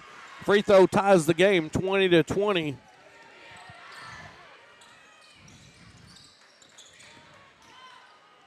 Out to Corley, a three-pointer on the way, and it's off the heel of the rim. Rebound nice. by Myers. Myers gets it to Mays. Mays out top to Overstreet.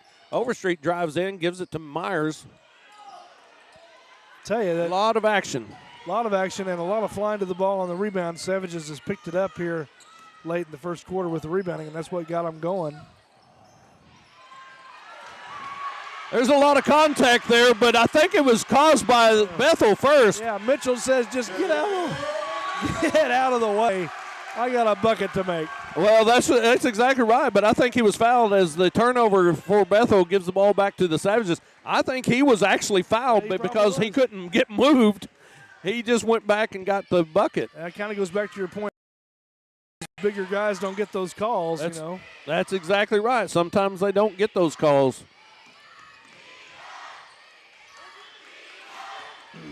Now the Bethel is extending their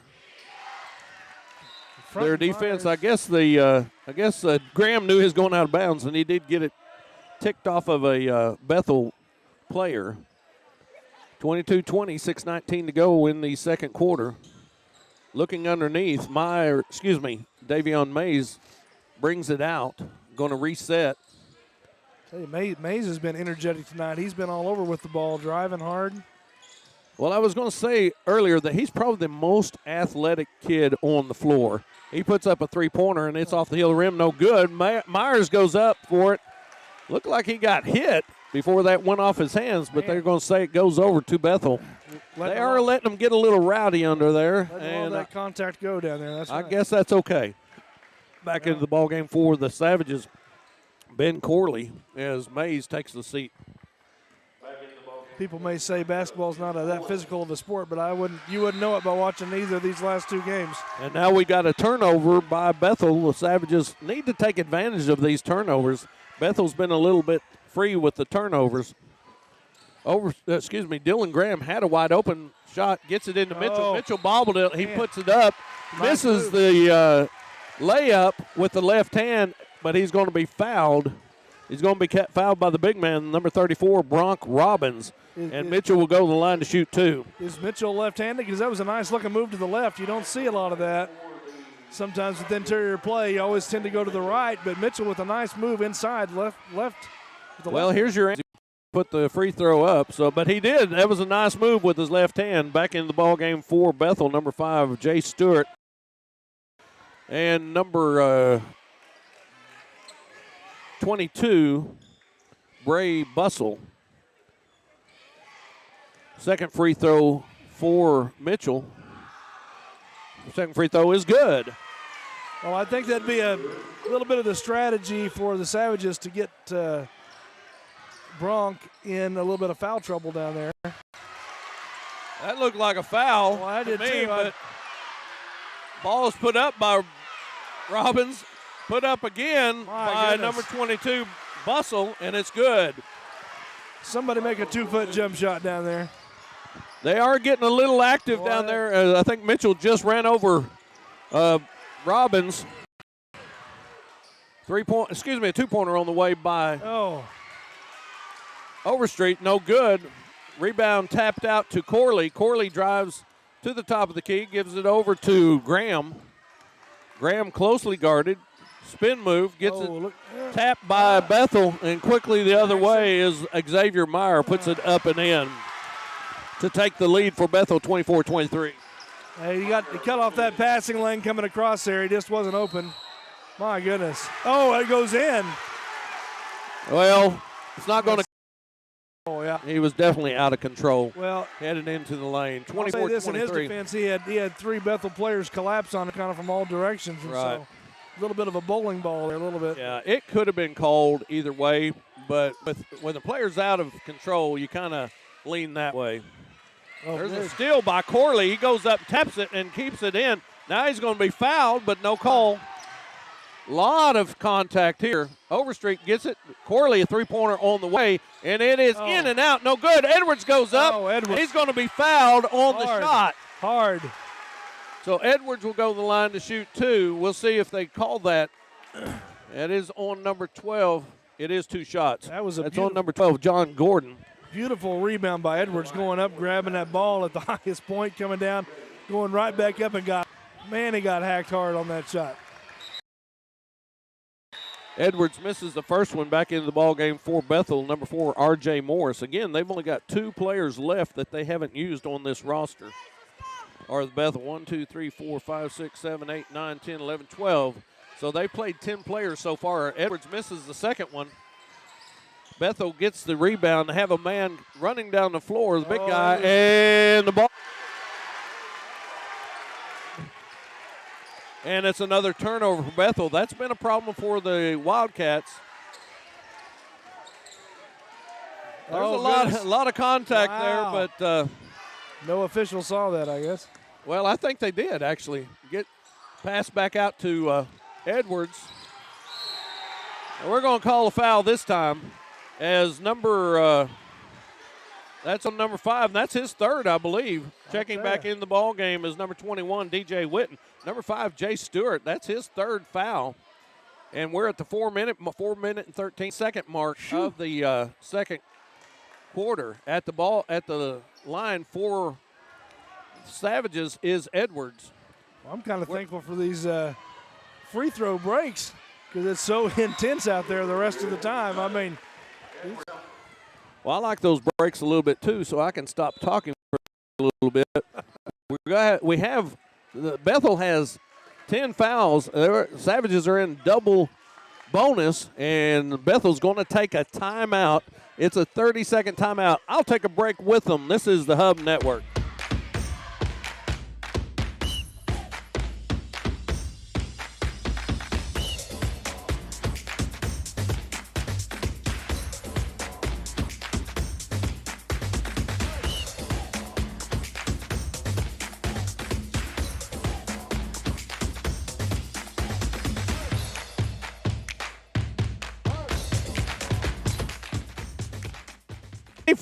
.24 is the score. 24-24 is the score. Tecumseh and Bethel tied up. Jace Edwards has one more free throw. 4:13 to go in the second quarter. Let me tell you, I mentioned a game that was hair, teeth, and eyeballs the last game. This one is no good. And I will tell you, this one is every much hair, teeth, and eyeballs for these teams. Tied 24-24.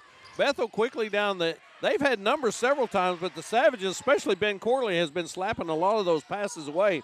4-minute mark now, and Bethel resets. They're trying to get it down inside. It goes in and out. Overstreet gives it to Mitchell. Mitchell gives it to Edwards. Edwards tries to go up with it. It's knocked out of bounds by Bethel. Coming back in the ball game for the Savages, number 5, Davion Mays. Coming out will be Mitchell. Yeah, both teams really aggressive at trying to jump out and cut off the passing lanes, and that's led to a lot of the fast breaks and the fast movement we've seen. Mays has to go catch it and can't catch up with it. Bethel quickly the other way. Fast break for 2 points for Bray Bussell.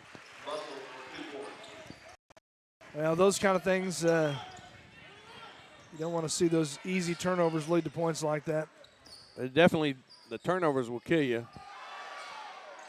Oh. It goes up and in for He Corley. gets the leaner. Corley puts it up. It goes about 3 feet above the bucket and falls back into the net. We're tied again, 26-26, 3 minutes. We're going to have a foul called on Myers, I believe, for pushing. Myers. It's definitely going to be on Myers, and that's going to be the 6th team foul. Oh. And so one more before the bonus for Bethel. 3:03 to go before halftime. Interesting what the official said there. He said he did it with 2 hands. Well, he did. He actually did it with 2 forearms. There's a rebound by Overstreet. Overstreet gets it to Mays. Mays tries to spin. Goodness. Gets both blocked. He gets it blocked by 2 players. Went in too far then. Layup by Bray Bussell makes it 28-26.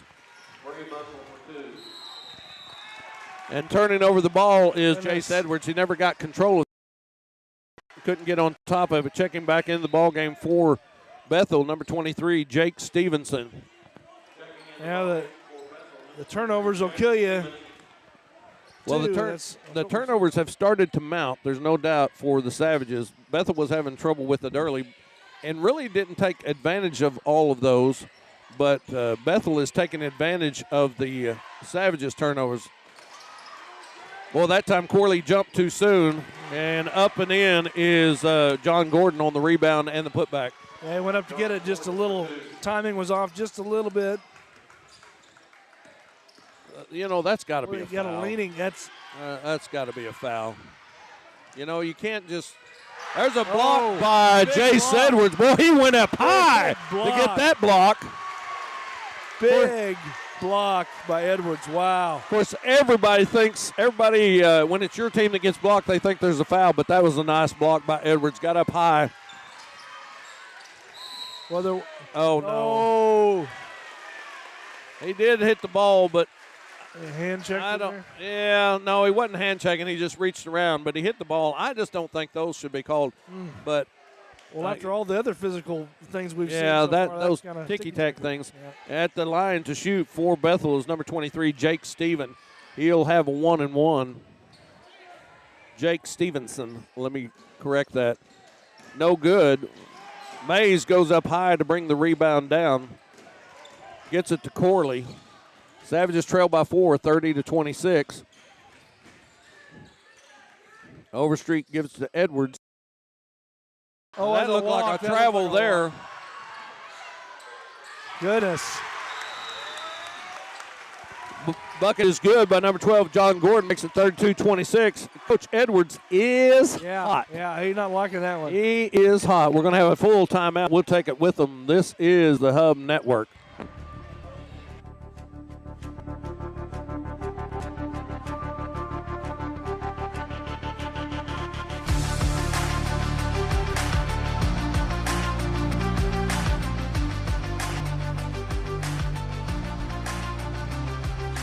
Brought to you in part by these sponsors.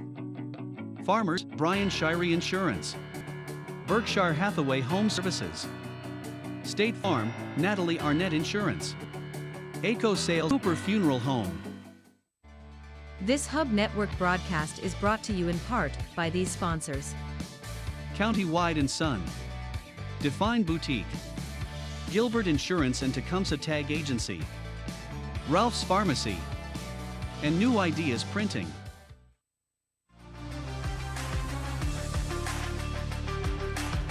Welcome back. It's 32-26. Bethel is taking a 6-point lead due to Savage turnovers and maybe some missed calls by the officials, but overall they're doing a fine job. I have failed to mention that both the Lady Savages and Savages could meet up again as soon as next Friday against the Wildcats and the Lady Wildcats. Trap. Ball is knocked out of bounds by Bethel. They're setting some traps really quickly. Jay Mitchell's going to win, and we'll see if they can trap him. That's going to be a little tougher task, I think. They are sending two people at the ball. Corley puts it up and in. Corley finds the weak spot in the lane there and takes advantage of that and drains it. The thing about Bethel sending two players after the ball, there's going to be somebody open if they can just find them. We're under 1 minute now in the second quarter. And back to what I was saying, Bethel and Tecumseh, both boys and girls, I don't know how he got that shot up after he lost it going up. Bethel gets the rebound, leads 32-28. Driving in, putting the up, no good. Corley gets the rebound. We're going to have a held ball. We'll go with Tecumseh. Boy. Should be Tecumseh's ball according to the box, and it is. I think Tecumseh wanted a foul on that one. But anyway, the Lady Savages and the Lady Wildcats and the Savages and Wildcats are lined up if they both win or if they both lose in the first round. We're going to have a foul called on Bethel on this one. But they could play each other, and the team are playing in the Bethel tournament next week. and they are lined up where they could play each other again on Friday of the tournament. The tournament starts on Thursday, and so the Bethel and Tecumseh teams could be playing each other the second day. You think those games might be a little less intense, my Danny? Gosh. At Bethel.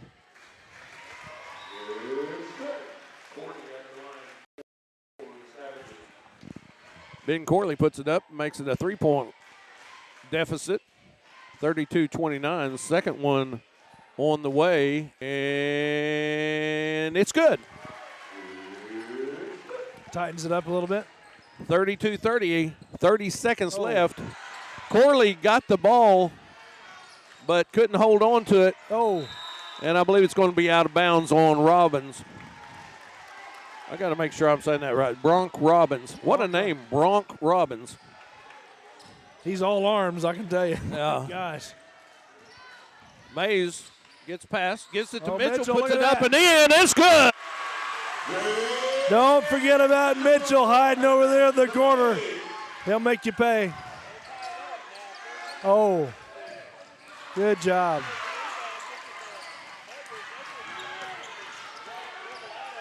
Oh. Bethel doesn't get off a shot, and we're tied 32-32 at halftime. Man, I got to tell you, these guys, and they're fun to watch, and they're fun to announce. Fun to announce live, but I'm afraid I'm going to get some voice work done if this keeps going on, because after the game last week, the Tuesday night games, I actually had a sore throat the next day, and it's because I've got a big mouth and I yell too much. But anyway, that's true. But that's just what I do. You know, it's 32, and plus doing double duty here. You're using the voice a lot more. But it's tied. You think you'd be toughened up there? It's the first of the season. It's football season, though. Yeah, but I didn't do double duty in football season. That's a big difference. And I didn't yell as much during football season. Anyway, we're at halftime. We're tied 32-32. Bethel and Tecumseh. We're going to take a break. This is the scoreboard sponsor. Cowboy Tees of your favorite schools. New and unique designs exclusive for club members that make great gift ideas for the family at thefanstop.com. Welcome to Immediate Care of Oklahoma. Come visit us at our Tecumseh Clinic located at 502 North Broadway. At Immediate Care, we meet people where they're at to provide compassionate and efficient care in an honest and respectful manner. We offer a wide range of services including x-rays, physicals, drug screens, occupational medicine, flu, strep, and COVID testing. Book an appointment online at immediatecareok.com. Come see us so we can get you better, faster. Todd Colburn, Oklahoma Farm Bureau Insurance.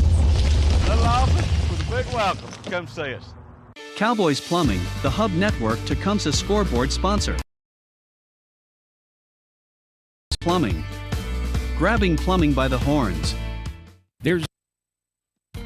This Hub Network broadcast is brought to you in part by these sponsors.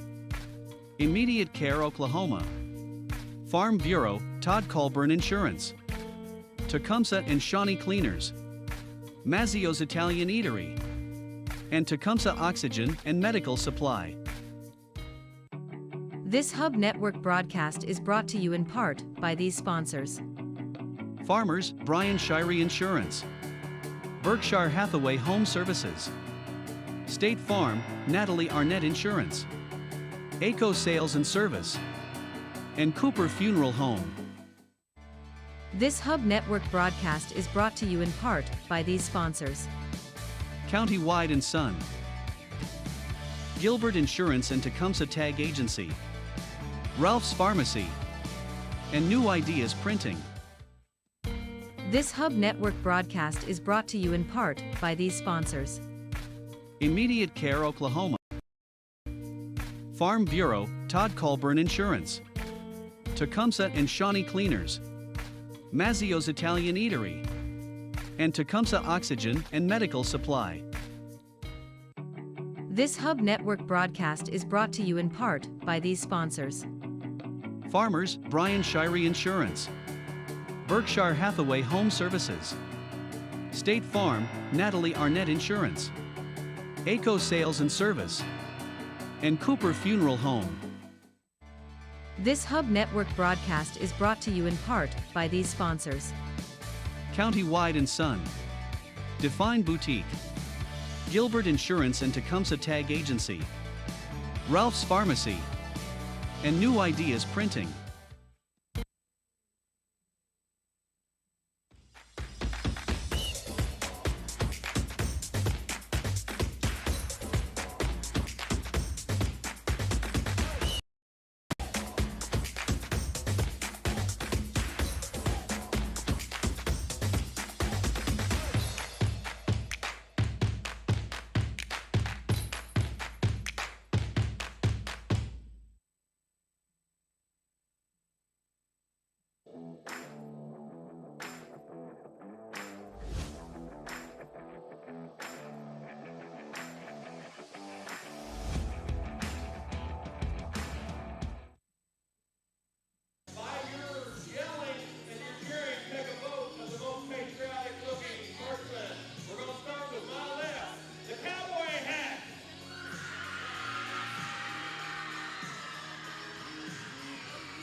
Welcome back. We are about to start the second half.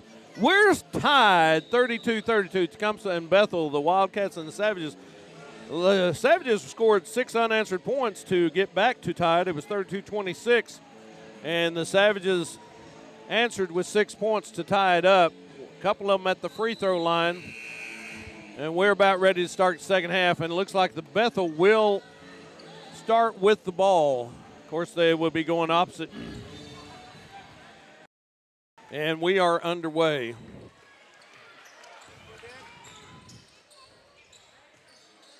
Three-pointer on the way, no good.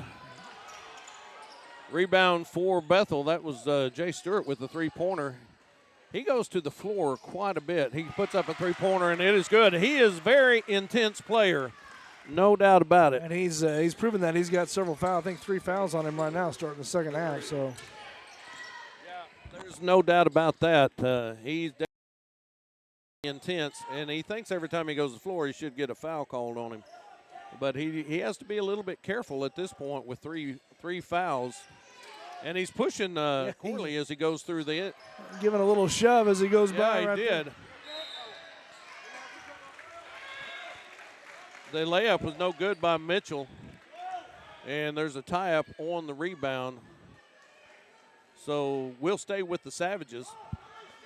Inbounding will be Mitchell. Tries to get it to Corley, and Corley gets it. Oh. There's a lot of hands in there. I think we're going to have a foul called this time. I'm telling you, when you get that many hands in there, there's going to be some time. Yeah. That's going to be the fourth on Stewart. At least 6 hands in there. Yeah, but of all those 3 people, they picked out Stewart. Yep. And I think it might have been actually Robbins, but sometimes, you know, you can't. It's hard to tell. You just know there's a foul. Guilt by being Mitchell in the area. Needs to get it in. He gets it into Corley. Corley gets it to Overstreet. This is probably the most quiet I've heard this gym all evening. Well, it is. And there's a steal by Bethel. And now we're going to have a foul on Edwards. That happens a lot of times, especially by a young player. You get the ball stolen from you and you retaliate with a foul. That's going to be a foul on Edwards. That's the first team foul for Tecumseh. That's his second personal foul for Edwards. 6:56 to go. 35-32, that three-pointer by Stewart. And Stewart has gone to the bench for Bethel now because he has 4 fouls. And but he put the third 3 up that brought the lead to 35-32. There's a three-pointer.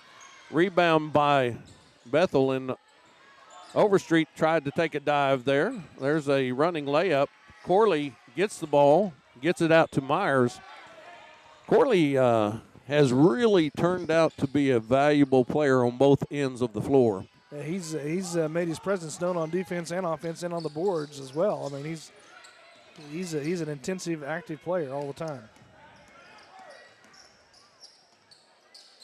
Shot up, no good. Myers tries to put it back up on the rebound, and now we're going to have a foul called on Mitchell. Mitchell going to get a cheap one there. Yeah, that is definitely a cheap one, but he probably stopped a fast break. But it is going to cost him a foul, and it'll be his third? No, it looks like it's just his first for Mitchell. No, it can't be his first. Is it first? It's what it shows on the board. I don't know. Ball is thrown away by Bethel. And Bethel claims that Tecumseh touched the ball, but I don't think I saw that. And checking back in the ball game for Bethel is number 4, R.J. Morris. Savages had an accidental horn go off. They'll reset that and again. Somebody needs to get across the line. Yeah. Ball thrown out of bounds. Looked like Myers might have been being held a little bit, but no call on that. Edwards reaching in again. He knocked the ball away, but there's a three-pointer on the way by Bethel. Number 21, that's DJ Witten, and it's good. So 2 threes to open up the second half by Bethel, and that makes it a. That was a left-handed 3 right there. Mitchell, they're still trapping the ball once they get it. Oh, goodness. A lot of I don't think you can actually foul. jump on somebody and take the ball. There's a block by Good defense. Overstreet. David on Mays will check back in for the Savages. Back in the ballgame for the Savages. Number 5, David on Mays. Back in for Bethel. Number 15, Garrett Shepard. 40-32. Savages will retain the possession. Too many hands in there for that. Mays runs and catches and picks up that loose ball. Drives in. Thought he got fouled. No call. And a layup is good. I believe the Savages are down by 10. They're going to have to take I believe they're going to have to take a timeout pretty soon. I was going to say that almost. Corley up and good, but you don't have to if you hit those, I guess. That helps. Yeah, if you hit those threes, you can save that timeout for a little bit longer. 42-35, 7-point lead. So that ball, they're leaving people wide open at the 3-point line. And Whitten hits it. Can't leave him open. Back to a 10-point lead. Overstreet puts up a 2, and it's good from the paint. Nice shot. Nice fall-away jumper there by Overstreet. Rebound by Bethel. 2 shots on the bucket, point blank, no good. Looked like a walk there to me. Robbins puts it up, falls to the floor, and we're going to have a foul on the Savages. I think that's going to be on Corley. It is going to be on Corley, and that will be number 12, Ben Corley, coming back into the ballgame for Bethel's number 12, John Gordon. Looks like that's Corley's first foul. That's third team foul for the Savages. Coming back in the ball game is Jake Stevenson for Bethel.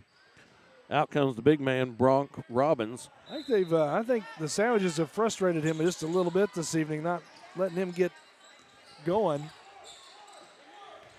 Well, they definitely have frustrated him. It looks like they've gone to a zone now.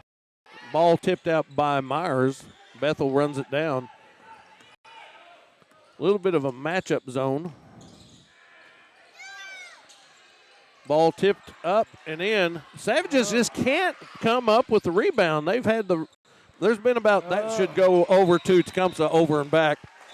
But the Savages have had, I don't know, there were 6 shots on bucket on that one possession for Bethel, and the Savages just couldn't come up with the rebound. Mays. A lot of long arms in there for Bethel fighting for that. Three-pointer by Edwards is no good. He gets the rebound, puts it up. It goes in and out, no good. He goes to the floor. 45-37, it's an 8-point lead for Bethel.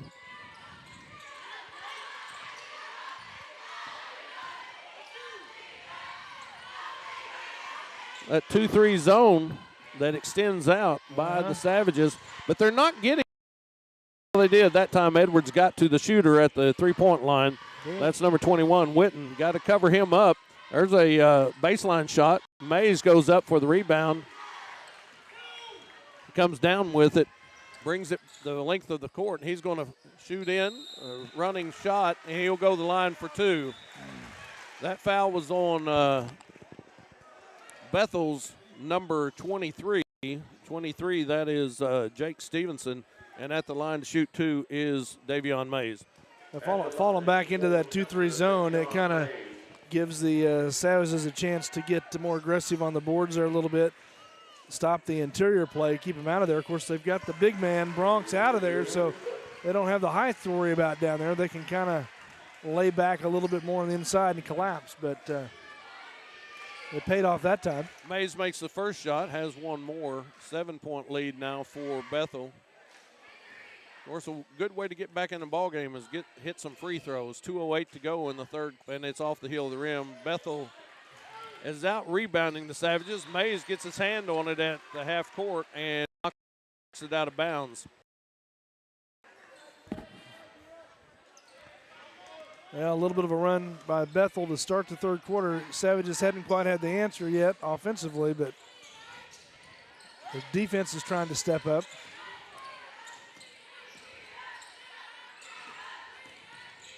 There's a running shot by Cy Foreman, and it goes in, rolls in, 47-38 now. Mays drives in, puts up a shot, and it's no good. And, that's one of the problems, too, is the Savages aren't hitting those layups and those point-blank shots as Jackson Myers knocks the ball out of bounds, stops the fast break for Bethel. 47-38, 9-point lead for Bethel. Yeah, they're expecting contact on those shots, and they're not getting that call. And Mays puts it up. Stealing the rebound is Corley. Yeah.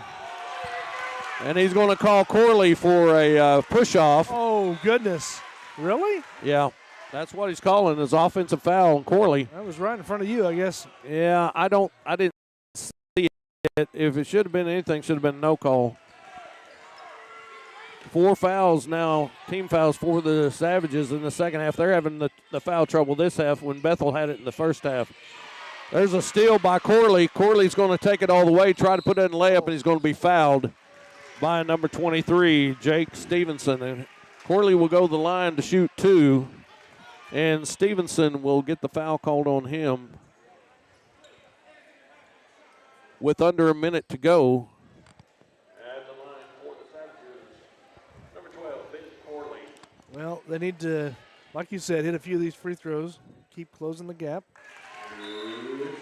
And it keeps them in the game, certainly. That's another thing. Corley is a pretty darn good free throw shooter, and that definitely helps. Lead down to 8 now for Bethel. Second shot is on his way, and it's good. 7-point lead now. Savages full pressure time. Bethel breaks it, puts up a layup by John Gordon. Hey, if you're going to press, you can't let that happen. You got to recover. There's a lot of contact. Mays going to put up a 3. It's no good. That's really not his forte. And now we have Bethel players wide open. That's number 4, R.J. Morris. That was like I'm not sure he knew what to do after the no call there. No, I don't. I'm not sure either. Dylan Graham driving in, puts up a shot, no good, and we're going to have a foul called on Bethel, and Graham will go to the line to shoot 2. Well, Graham made sure he drew the contact there with his body. And foul is on number 4, R.J. Morris. At the line to shoot for Tecumseh, number 4, Dylan Graham. Kind of a weird third quarter, feel to this third quarter here.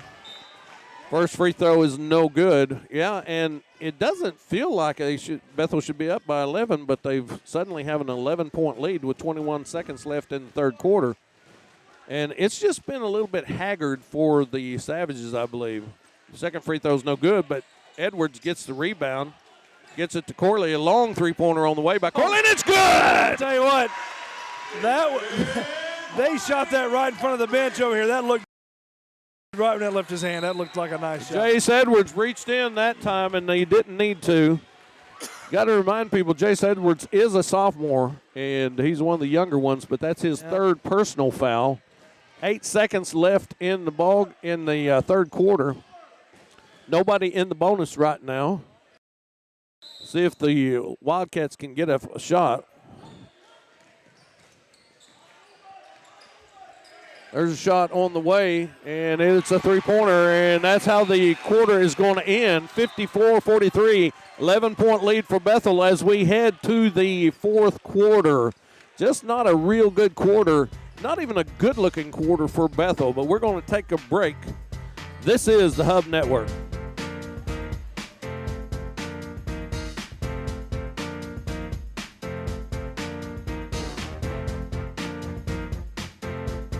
Nothing like your favorite college tea. Visit thefanstop.com now. To immediate care of Oklahoma.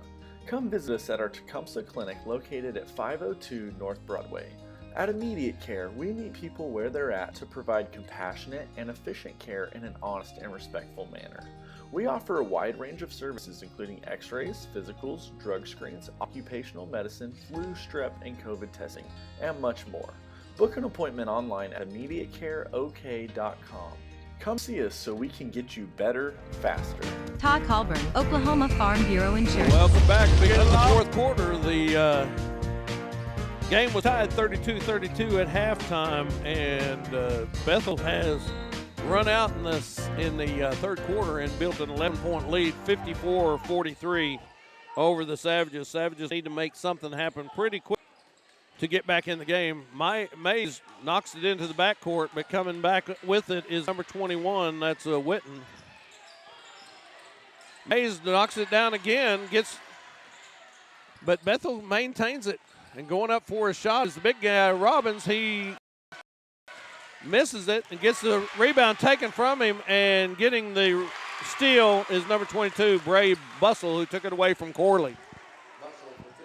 It's now a 13-point lead for the Savages, and that ball is going to go out of bounds off the Savages, but I think Mays was fouled, bumped going to the bucket, and that foul is going to be on number 22, Bussell. It was a good defensive stand down here by the Savages, and then they just ended up with that turnover and got the easy 2 points. But up to that point, they'd managed to rebound, kick it back out, get the ball back. The Savages haven't seemed to be quite as cohesive as they were the last game. Now, grant you, that may have something to do with Bethel's defense. And there's a pass to nobody. He thought Mitchell was going to get cut to the bucket, and I think Mitchell was cut off by Robbins that time. 56-43. We got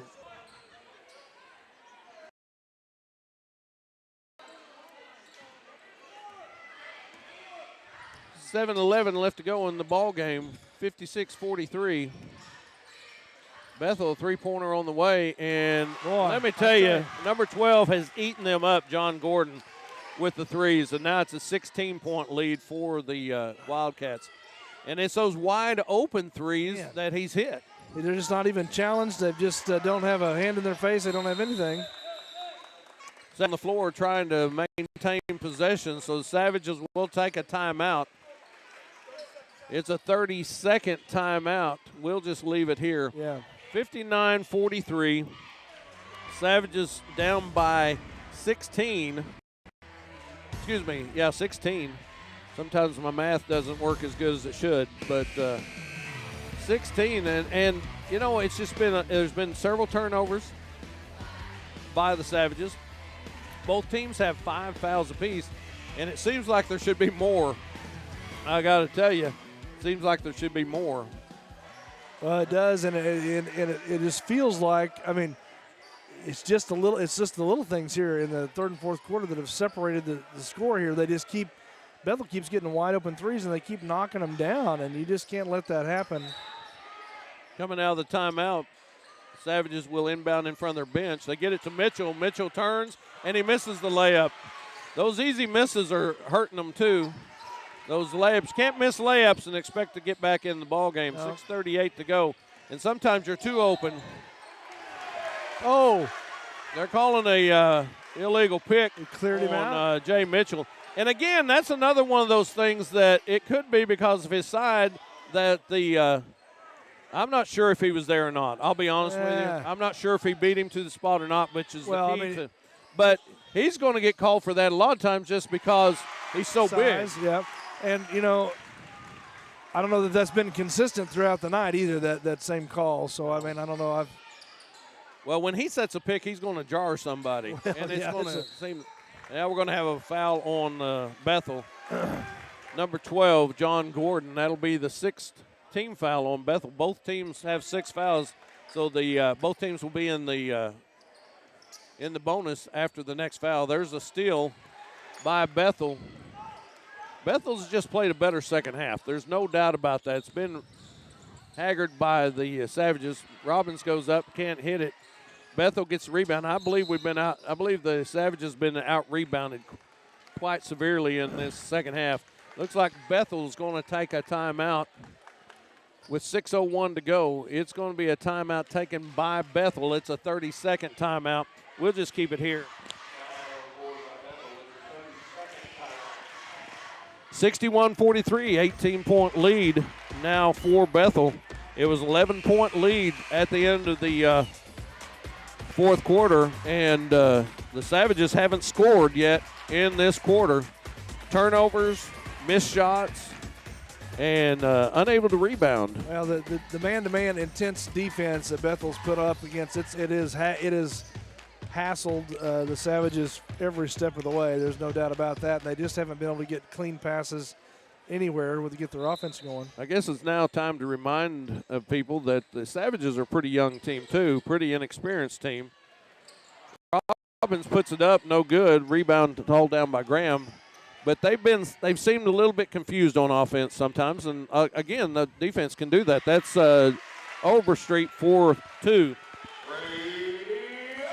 Well, it just not letting that offense get any rhythm. I don't think he was across the floor all the way.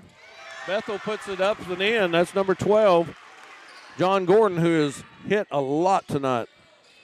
Overstreet dribbles into the lane, and he gets it taken care of. I think he got hit below the belt that time. He's acting like it.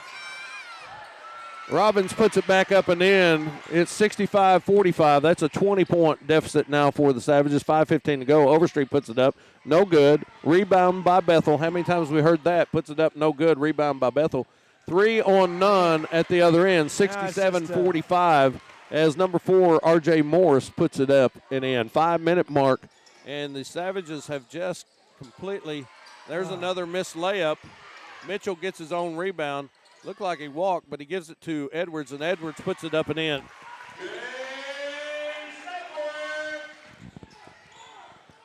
20-point lead for Bethel, 4:41 to go in the ball game. Boy, every point's come hard for the Savages here in the third and fourth. Boy, they are. They're having to work really hard for them. There's a ball thrown away by Bethel, and wanted the Savages' hands to have touched it, but they're sticking with giving it to Tecumseh.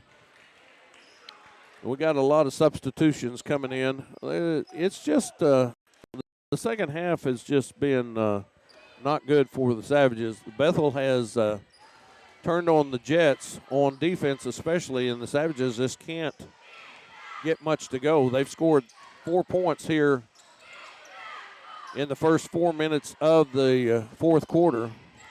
Well, and just everything has been challenged by Bethel. Passing lanes, there's no open shots. Three-pointer by Corley.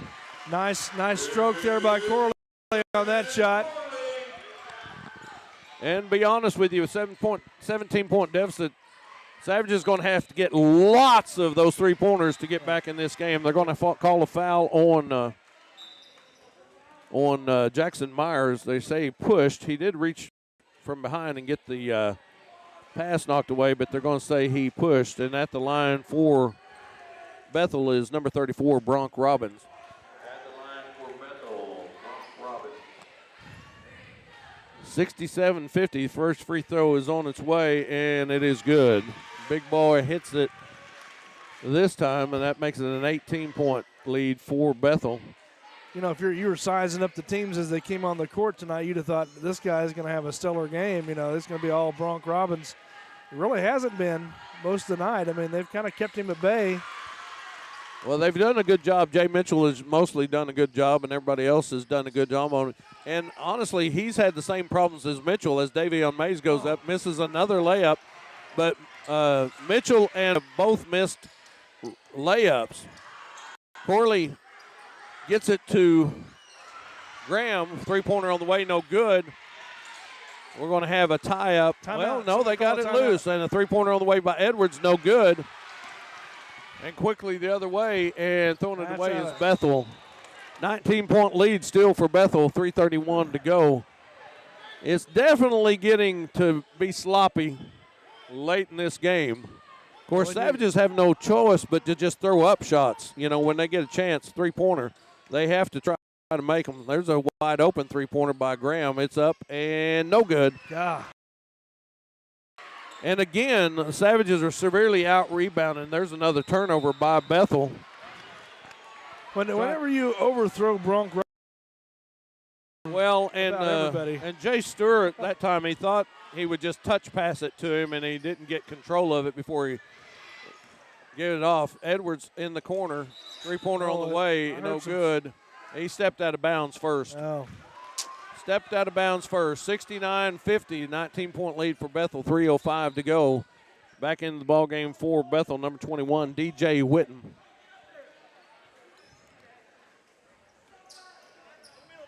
You know, the hard to change when there's a 2-point bucket up and in. Number 21, DJ Witten. We're going to have a timeout taken on the floor. Timeout taken by Bethel. We're going to call it a full timeout, and we're going to take it with them. This is the Hub Network.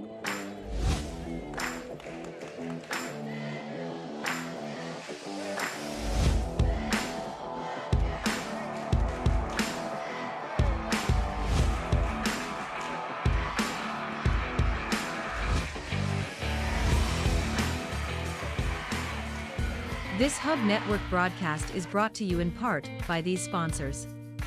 Immediate Care Oklahoma. Farm Bureau, Todd Colburn Insurance. Tecumseh and Shawnee Cleaners. Mazzio's Italian Eatery. And Tecumseh Oxygen and Supply.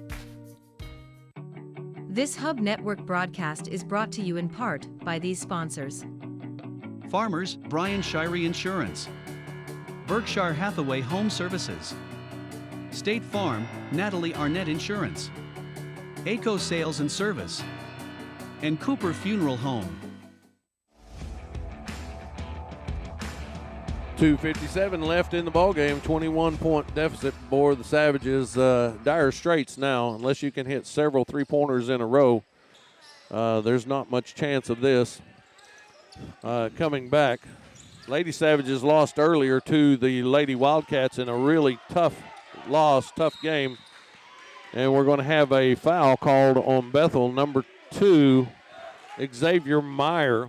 I think they might file a harassment suit on him or something. I mean, my gosh, he's just all up in his business back there. I mean, and that's just the way the Bethel's defense has been the third and fourth quarter, really. They just not let up on that man-to-man tight defense. At the line for the Savages is Dylan Graham. Free throw is good.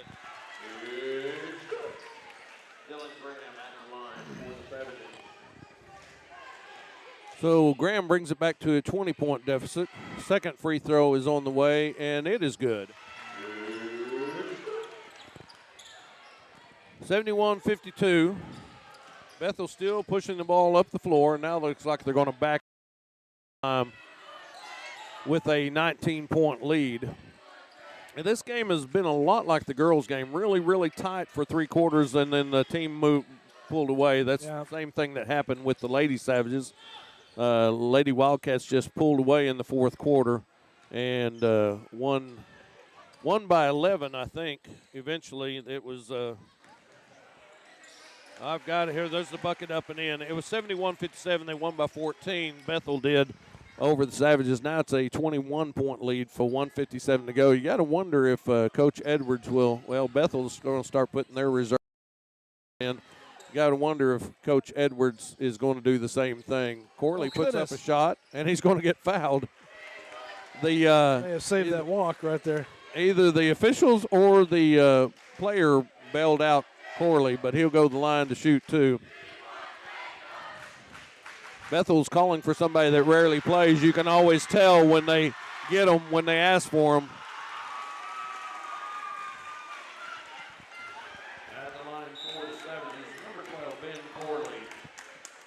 Got several, a wholesale substitute for the Wildcats. We'll call their name as we can.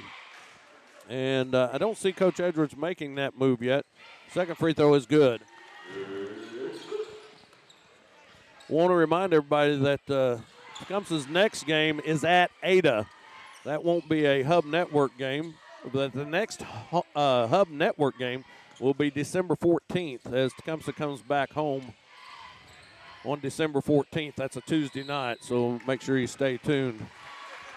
We're going to have a foul called on Tecumseh, and I believe they've just spotted their man who is coming in. Number 11 is Jacob Fortin. At the line is Bronk Robbins to shoot two. Free throw is up and good, and now the Savages are putting in some others. Number 11, Jacob Fortin in. Also in for the Savages, number 20, Zarek Harjo, number 42, Brendan Carter, and number 25, Marquand Crush.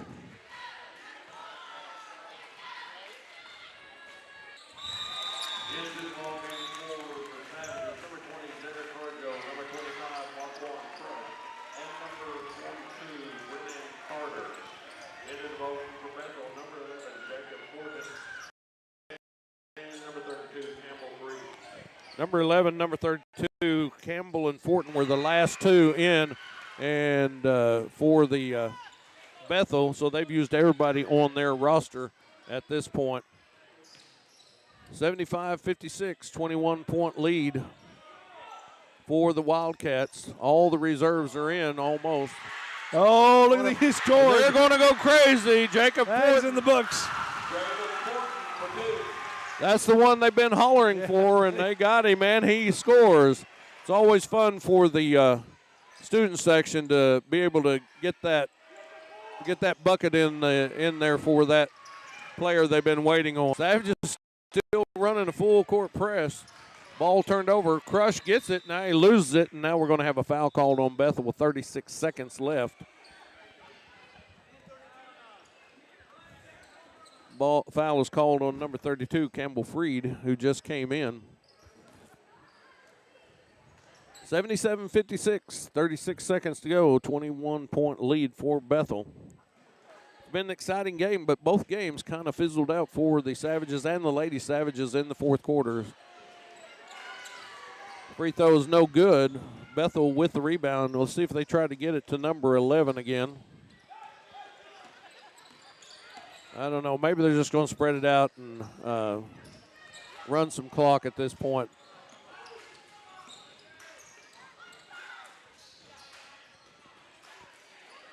They're just going to run the clock out, and if there's no foul, they can get it out. Foreman tips it off, and it's stolen.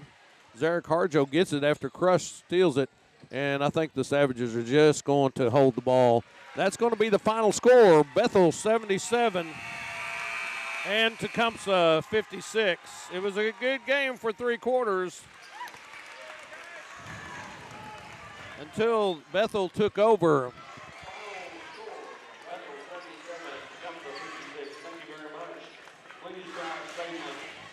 That's going to do it from Tecumseh. Reminder, next Tuesday night at Ada for the Savages. Then the Savages go play in the Bethel tournament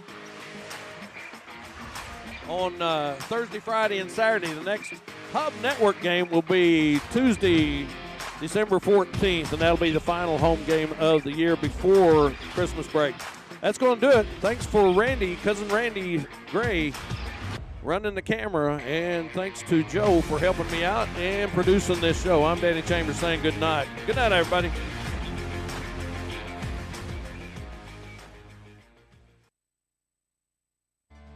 This Hub Network broadcast is brought to you in part by these sponsors. County-Wide and Son, Define Boutique, Gilbert Insurance and Tecumseh Tag Agency, Ralph's Pharmacy, and New Ideas. This Hub Network broadcast is brought to you in part by these sponsors.